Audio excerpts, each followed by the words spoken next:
ಗುರುಜಿ ನನಗೆ 7ನೇ ಕ್ಲಾಸ್ ಇದ್ದಾಗ ನಮ್ಮ ತಾಯಿ ಅವ್ರು ತಿರ್ಕೊಂಡ್ರು. ಅವ್ರಿಗೆ ಸರ್ಪುನ್ ಅಂತಾರಲ್ಲ ಗುರುಜಿ, ಹೊಟ್ಟೆಯಿಂದ ಕುತ್ತಿಗೆ ಭಾಗ ಹತ್ರ ಸರ್ಪುನ್ ಆಗಿತ್ತು. ಅವ್ರು ತಿರ್ಕೊಂಡ್ರು 7ನೇ ಕ್ಲಾಸ್ 2000 ಇಸ್ವಿಯಲ್ಲಿ.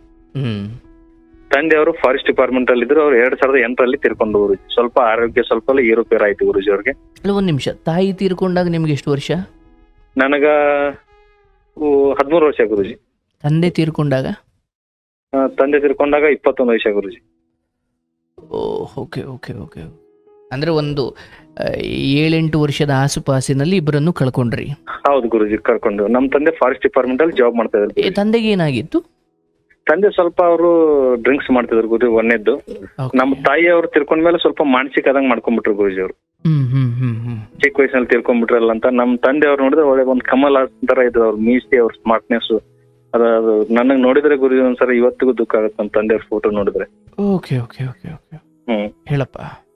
ನಮ್ಗೆ ತಂದೆಯವ್ರಿಗೆ 3 ಜನ ಗುರುಜಿ ಮಕ್ಕಳು. ನಮ್ಮ ಅಣ್ಣ ಒಬ್ರು ಇದಾರೆ, ಒಬ್ಬ ಅಕ್ಕ ಒಬ್ರು ಇದಾರೆ, ನಾನೊಬ್ನು ಗುರುಜಿ. ಅಣ್ಣನ ಹೆಸರು ಬಂದ್ಬಿಟ್ಟು ಮಂಜುನಾಥ, ಅಕ್ಕನ ಹೆಸರು ಬಂದ್ಬಿಟ್ಟು ವಿಜಯಲಕ್ಷ್ಮಿ, ನನ್ನ ಹೆಸರು ಬಂದ್ಬಿಟ್ಟು ಮಡಿವಾಳಪ್ಪ ಗುರುಜಿ. ಹೇಳಪ್ಪ. ನಮ್ಮ ಅಪ್ಪನ್ಗೆ ನಮ್ಮ ಅಪ್ಪನ ಸೋದರ ಮಾವ ನಮ್ಮ ಅಪ್ಪನ ದತ್ತಕ್ಕೆ ತಗೊಂಡಿರೋರು ಗುರುಜಿ. ಒಂದ್ ನಿಮಿಷ, ನಿಮ್ಮ ಅಪ್ಪ ಇದಾರಲ್ಲ, ಅಪ್ಪನ ಅವನ ಅಣ್ಣ ಗುರುಜಿ.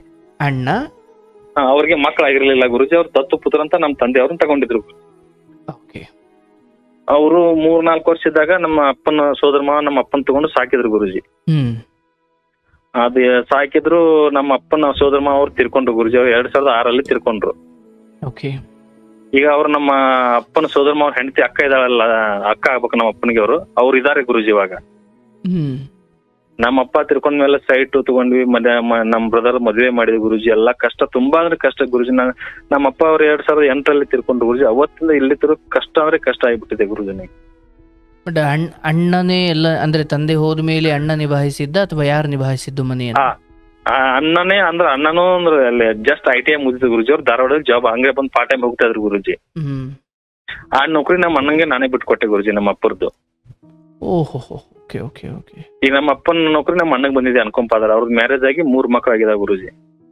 ಓಕೆ. ಬಟ್ ತಂದೆ ಹೋದ ಮೇಲೆ ಆ ಜಾಬ್ ಅವ್ರಿಗೆ ಸಿಕ್ತು. ಬಟ್ ನಿಮ್ಮನ್ನೆಲ್ಲ ಚೆನ್ನಾಗಿ ನೋಡ್ಕೊಂಡ್ರು ಅಥವಾ ಮನೆ ಜವಾಬ್ದಾರಿ ನೋಡ್ಕೊಂಡ್ರು ಅವರು? ಮನೆ ಜವಾಬ್ದಾರಿ ನೋಡ್ಕೊಂಡ್ ಗುರುಜಿ. ಇತ್ತೀಚೆಗೆ ಅವ್ರು ಸ್ವಲ್ಪ 2014ರಲ್ಲಿ ಮ್ಯಾರೇಜ್ ಆಯ್ತು ಗುರುಜಿ. ಸ್ವಲ್ಪ ನೀವು ನಮ್ಮ ಅಜ್ಜಿದ್ ಹೇಳ್ತೇನೆ ಗುರುಜಿ. ಫಸ್ಟ್ ನಮ್ಮ ಅಪ್ಪನ ದತ್ತಕ್ಕೆ ತಂದ್ರೆ ಅವ್ರ ಸ್ಟೋರಿ ಹೇಳ್ತೇನೆ ಗುರುಜಿ. ನಮ್ಮ ಅಜ್ಜಿ ಅವ್ರಿಗೂ ಮಕ್ಕಳಿಲ್ಲ ಗುರುಜಿ. ಅವ್ರಿಗೆ ನಮ್ಮ ಅಪ್ಪನ ದತ್ತಕ್ಕೆ ತಂದ್ರೆ ಅವ್ರ ಮಕ್ಕಳಿಲ್ಲ ಗುರುಜಿ. ಅವ್ರು ತುಂಬಾ ಭೇದ ಭಾವ ಮಾಡ್ತಾರೆ ಗುರುಜಿ. ನಮ್ಮ ಅಪ್ಪನಿಗೂ ಅವ್ರಿಗೂ ಸಾಯೋ ಟೈಮಲ್ಲಿ ಅದೇ ಸ್ವಲ್ಪ ಮನಸ್ತಾಪ ಆಯ್ತು ಗುರುಜಿ. ಈಗ ಒಂದ್ ಸಿಂಪಲ್ ಆಗಿ ಉದಾಹರಣೆ ಕೊಡ್ತೇನೆ ಗುರುಜಿ. ಹೊರಗಡೆ ಯಾರ ಮುಂದೆ ಹೇಳ್ಕೊಂಡಿಲ್ಲ ಗುರುಜಿ. ನಾ ಫಸ್ಟ್ ಟೈಮ್ ನಿಮ್ ಮುಂದೆ ಹೇಳ್ಕೊತಾ ಇದ್ದೇನೆ. ನನ್ನ ಮನಸ್ಸು ಹಗರ ಆಗ್ಲೇಬೇಕು ಗುರುಜಿ ಇವತ್ತು. ಹೇಳಪ್ಪ. ಅವ್ರು ಭೇದ ಭಾವ ಹೆಂಗ್ ಗುರುಜಿ? ಇವಾಗ ನಮ್ಮ ಅಣ್ಣನಿಗೊಂಥರ ಊಟಕ್ಕೆ ಬಡಿಸೋದು, ನನಗೊಂಥರ ಊಟಕ್ಕೆ ಬಡಿಸೋದು, ಭೇದ ಭಾವ. ಯಾರು ಬೇರೆ ಜನಾಂಗದವರು ಮನೆ ಒಳಗಡೆ ಬರ್ಲಂಗ. ಯಾರು ಯಾರು ಈ ಭೇದ ಭಾವ ಮಾಡ್ತಿದ್ ಯಾರು? ನಮ್ಮ ಅಜ್ಜಿ, ನಮ್ಮ ಅಪ್ಪನ ಸೋದರ ದತ್ತಕ್ಕೆ ತೊಂದಿರಲ್ಲ ಗುರುಜಿ. ಅವರು ಮಾವನ್ ಹೆಂಡತಿ. ಅವ್ರು ಇನ್ನೂ ಜೀವಂತವಾಗಿದ್ದಾರೆ ಗುರುಜಿ. ಇದಾರೆ. ಅವ್ರದ್ದು ಫ್ರೀಡಮ್ ಫೈಟರ್, ಸ್ವಾತಂತ್ರ್ಯ ಹೋರಾಟಗಾರ. 10,000 ರೂಪಾಯಿ ಪಗಾರ ಬರುತ್ತೆ ಗುರುಜಿ. ಓಹೋ, ಅಂದ್ರೆ ಆ ಅಜ್ಜಿ ಸ್ವಾತಂತ್ರ್ಯ ಹೋರಾಟಗಾರ್ತಿ? ಹೋರಾಟಗಾರ್ತಿ ಅಜ್ಜಿ Swamiji. Okay okay okay okay. 10,000 ರೂಪಾಯಿ ಪಗಾರ ಬರುತ್ತೆ. ನಮ್ಮ ಅಪ್ಪಂದು ಸ್ವಲ್ಪ ಅದು ಎಲ್ಲ ದುಡ್ಡು ಗಿಡ್ಡು ಬಂದು ಗುರುಜಿ. ಸೈಟ್ ತಗೊಂಡ್ವಿ, ಮನಿ ಕಟ್ಟಿದ್ವಿ, ಎಲ್ಲಾ ಬಹಳ ಕಷ್ಟಪಟ್ಟಿದ್ವಿ. ನಮ್ಮ ಅಪ್ಪ ನನ್ನ ಸ್ವಲ್ಪ ನಮ್ಗೆ ಹೆಲ್ಪ್ ಮಾಡಿದ್ರು ಗುರುಜಿ. ಮಾಡಿದ್ರ ಅದನ್ನ ಗುರುಜಿ ಅಷ್ಟು ಅವ್ರು ಪದೇ ನಿಮ್ಗೆ ಮಾಡಿದ್ವಿ. ನನಗ್ ಮಾನಸಿಕ ಹಿಂಸೆ ಆಗಿಬಿಟ್ಟಿದೆ ಗುರುಜಿ. ನಮ್ಮ ಅಜ್ಜಿಗೂ ನನಗೆ ಡೈಲಿ 15 ದಿವಸಕ್ಕೊಮ್ಮೆ ಜಗಳ ಆಗುತ್ತೆ ಗುರುಜಿ. ಇವಾಗ ನಮ್ಮ ಅಜ್ಜಿ, ನಮ್ಮ ಅಣ್ಣನಿಗೆ 3ನೇ ಮಗು ಆಗಿದೆ ಗುರುಜಿ. ನಮ್ಮ ಅಣ್ಣನ ಹತ್ರ ನಮ್ಮ ಅಜ್ಜಿ ಹೋಗಿದ್ದಾರೆ. ಅಜ್ಜಿಗೆ ಎಷ್ಟು ವರ್ಷ? ಅಜ್ಜಿಗೆ ಇವಾಗ ಒಂದು 70-72 ವರ್ಷ ಗುರುಜಿ. ಓಕೆ. ಹಂಗೆಲ್ಲ ಸ್ವಾತಂತ್ರ್ಯ ಬಂದೆ 78 ವರ್ಷ ಆಯ್ತು. ಅಜ್ಜಿಗೆ ಅಂದ್ರೆ ಅಜ್ಜನ್ ಬರ್ತಿತ್ತಲ್ಲ ಗುರುಜಿ. ಅಜ್ಜನ್ ಪೆನ್ಷನ್ ನಮ್ಮ ಅಮ್ಮಂಗ್ ಬರ್ತದೆ, ಇವ್ರ ಗಂಡಗ್ ಬರ್ತಿತ್ತಲ್ಲ ಗುರುಜಿ. ಇಲ್ಲ, ಈ ಸ್ವಾತಂತ್ರ್ಯ ಹೋರಾಟಗಾರ್ತಿ ಅಜ್ಜನೋ ಅಜ್ಜಿನೋ? ಅಜ್ಜ ಗುರುಜಿ, ಅಜ್ಜ. ನಾನು ಅಜ್ಜಿ ಹಂಗಾದ್ರು ಅಂದ್ಕೊಂಡು. ಇಲ್ಲ ಗುರುಜಿ, ಅಜ್ಜಗ್ ಬರ್ತಿತ್ತಲ್ಲ, ಅವ್ರ ಡೆತ್ ಆದ್ಮೇಲೆ ಆ ಪೆನ್ಷನ್ ಇವ್ರಿಗೆ ಲಾಗವಾಯ್ತು ಗುರುಜಿ. Okay okay. ಇವಾಗ ನಮ್ಮ ಅಣ್ಣನ ಹತ್ರ ಹೋಗಿದ್ದಾರೆ ಗುರುಜಿ. ಅವರು ಅಲ್ಲ ಡೆಲಿವರಿ ಆಗಿದೆ, ಅಲ್ಲಿ ಹೋಗಿದ್ದಾರೆ. 2 ವರ್ಷ ಆಯ್ತು ಗುರುಜಿ. ನಾನೇ ಅಡಿಗೆ ಮಾಡ್ಕೊಂಡು ಅನ್ನೋದು, ನಾನೇ ಬಟ್ಟೆ ತೊಳೆಯೋದು. ನನಗೆ ಏನು ಕಷ್ಟಕ್ಕೆ ನಾನು ಅಂಜಿಲ್ಲ ಗುರುಜಿ. ಕಷ್ಟ ಬರ್ಲಿ ಎದುರಿಸ್ತೇನೆ. ಆದ್ರೆ ನನಗೆ ಮಾನಸಿಕ ಹಿಂಸೆ ಕೊಡ್ತಾ ಇದಾರೆ ಗುರುಜಿ ಇವರು. ಅಂದ್ರೆ ಅಣ್ಣ ಮದುವೆ ಆದ್ಮೇಲೆ ನೀವು ಅಣ್ಣವ್ರ ಜೊತೆ ಇರ್ಲಿಲ್ವಾ? ಇಲ್ಲ ಗುರುಜಿ, ಅಂದ್ರೆ ನಮ್ಮ ಸ್ವಂತ ಊರು ಇಲ್ಲಿ ಬೈಲೊಂಗಲ್ ಅಂತಿದೆ ಸರ್. ಬೈಲೊಂಗಲದಲ್ಲಿ ಇರೋದು ನಾನು. ಅವರು ಬೇರೆ ಕಡೆ ಖಾನಾಪುರದಲ್ಲಿ ಇರ್ತಾರೆ ಗುರುಜಿ. ಡ್ಯೂಟಿ ಅಲ್ಲಿದೆ. ಓಕೆ. ಕೆಲಸದ ಮೇಲೆ ಅಲ್ಲಿದ್ದಾರೆ. ಒಂದು 45 ಕಿಲೋಮೀಟರ್ ಡಿಫ್ರೆನ್ಸ್ ಗುರುಜಿ ನಮ್ಗೆ ಅವ್ರಿಗೆ. Okay okay okay. ಅವರು ಯಾವಾಗಲಾದ್ರೂ ಬರ್ತಾರ ಗುರುಜಿ ಹಬ್ಬ ಅವನಿಗೆ. ಹಂಗೆ ನಮ್ಮ ಅಣ್ಣ ಕೆಟ್ಟವನು ಅಂತ ನಾನು ಹೇಳ್ತಾ ಇಲ್ಲ ಗುರುಜಿ. ನಮ್ಮ ಅಣ್ಣನವ್ರಿಗೆ ಇವತ್ತು ನಮ್ಮ ಅಣ್ಣನಿಗೆ ಅಕ್ಕನಿಗೆ ನನಗೆ ಕೆಟ್ಟ ಅಂತ ಬಯಸಿಲ್ಲ ಗುರುಜಿ. ನಮ್ಮ ಅಣ್ಣ ಅಲ್ಲವನು ನಮ್ಮ ಅಪ್ಪ ಅಂತ ತಿಳ್ಕೊಂಡ್ ಬದುಕ್ತಾ ಇದ್ದಾನೆ ಗುರುಜಿ ನಾನು. ನಮ್ಮ ಅಪ್ಪ ಅಮ್ಮ ಹಾಗೆ ಬೆಳೆಸಿದ್ರು ಗುರುಜಿ ನಮ್ಮನ್ನ. ಮತ್ತೆ ನಮ್ಮ ಅಕ್ಕನ ಗುರುಜಿ ನಮ್ಮ ಅವನ ತಮ್ಮನಿಗೆ ಮ್ಯಾರೇಜ್ ಮಾಡಿ ಕೊಟ್ಟಿದ್ವಿ. ಅಗ್ರಿಕಲ್ಚರ್ ಮಾಡ್ತಾರೆ. ನಮ್ ಅಕ್ಕನ ಬೆಳೆದಾಳಲ್ವಾ, ನಮ್ಮ ಅವನ ತಮ್ಮಗೆ ಮ್ಯಾರೇಜ್ ಮಾಡಿ ಕೊಟ್ಟಿದ್ವಿ. ಅವ್ರ ಮದುವೆ ಆದ್ಮೇಲೆ ಸುಮಾರು ಟೆನ್ಷನ್ ಗುರುಜಿ. ಸುಸೈಡ್ ಮಾಡ್ಕೋಕ್ ಹೋದ್ರು. ಅವ್ರ ಮನೇಲಿ ದೊಡ್ಡ ಫ್ಯಾಮಿಲಿ ಗುರುಜಿ. ನಮ್ಮ ಅವನ ಅಕ್ಕಂಗಿರು 7 ಜನ ಇದಾರೆ. 2 ಅಣ್ಣ ತಮ್ಮದಿರು ಗುರುಜಿ. ದೊಡ್ಡ ಫ್ಯಾಮಿಲಿ ಅವ್ರದ್ದು. ಅಲ್ಲಿ ಕೆಲಸ, ಅಲ್ಲಿ ಒತ್ತಡ, ಅಲ್ಲಿ ಕಿರಿಕಿರಿ. ನಮ್ಮ ಅವ್ವನ ತಂಗಿಯರದು ಕಿರಿಕಿರಿ. ಒಂದು 4 ಸರಿ ಅಬಾರ್ಷನ್ ಆಯ್ತು ಗುರುಜಿ ಅವ್ರದ್ದು. ಒಂದ್ ಮಗು 8 ತಿಂಗಳಾದ ತಿರ್ಕೊಂತು. ಒಂದ್ ದೊಡ್ಡ ಮಗು ಇವಾಗ 5ನೇ ಕ್ಲಾಸ್ ಇದಾನ ಗುರುಜಿ.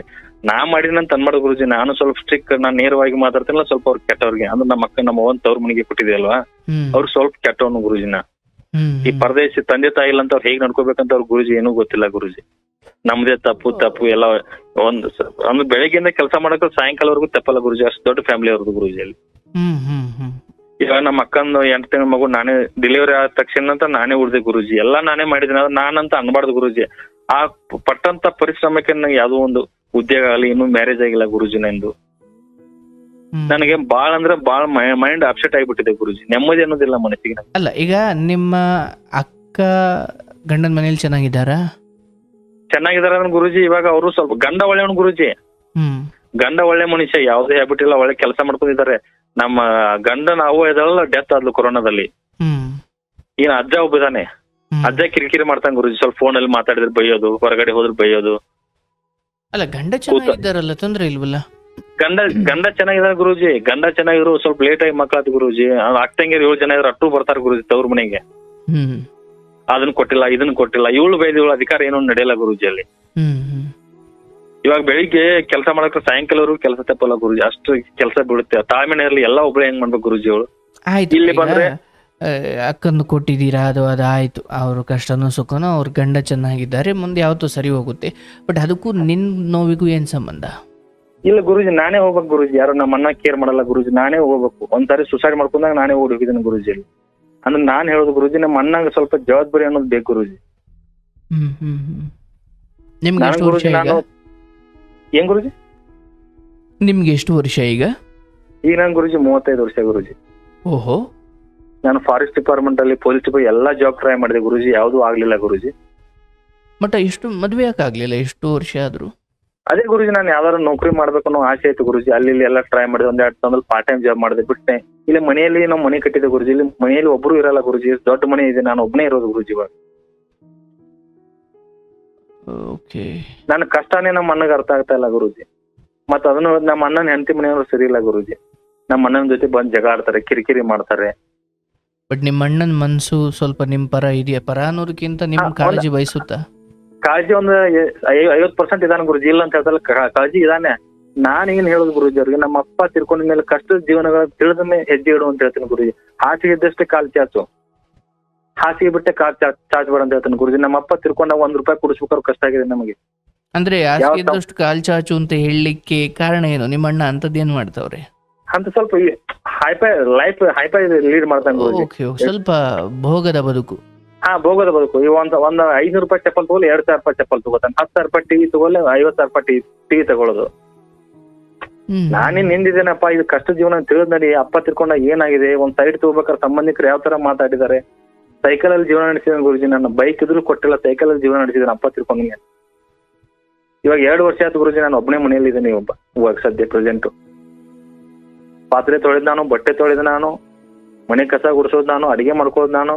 ಯಾವ್ದಾದ್ರು ಸಂಬಂಧಿಕ ರಿಲೇಷನ್ ಮ್ಯಾರೇಜ್ ನಾನು ಒಬ್ಬನೇ ಓಡಾಡ್ಬೇಕು ಹೆಣ್ಮಕ್ಳ ತರ ಗುರುಜಿ. ನಾನು ಮದುವೆ ಆಗಕ್ಕಿಲ್ಲ ಅಂದಿಲ್ಲ, ಮದುವೆ ಆಗ್ತೇನೆ ಗುರುಜಿ. ಮನೆಯವ್ರ ಸಪೋರ್ಟ್ ಇಲ್ಲ ಗುರುಜಿ ಅವ್ರಿಗೆ. ಅವ್ರ ಮನೆ ಕಡೆ ಬರಲ್ಲ, ಹಬ್ಬ ಹುಣ್ಣಿಮೆ ಅಂತ ಯಾವ್ದು ವಿಚಾರ ಮಾಡಲ್ಲ. ನಮ್ಮ ಅಜ್ಜಿಗೂ ನಂಗೆ ತುಂಬಾ ಅವ್ರು ಬದಲಾವಣೆ ಮಾಡ್ಬೇಕಂತಲ್ಲ ಗುರುಜಿ. ನಾನ್ ಹೇಳ್ತಾನೆ, ನೀನ್ ಇವಾಗ ನಮ್ಮ ಅಜ್ಜಿಗೆ ನೋಡು ಗುರುಜಿ, ನಾ ಏನ್ ಮಾಡ್ರು ಸರಿ ಹೋಗಲ್ಲ ಅವಳಿಗೆ. ಅವ್ಳು ಬದಲಾವಣೆ ಮಾಡಲ್ಲ ಗುರುಜಿ. ನೀನ್ ಇನ್ನೂ ನಮ್ಗೆ ಆಸರಾಗಿರ ಅಂತ ಹೇಳ್ತೇನೆ ಗುರುಜಿ ನಾನು.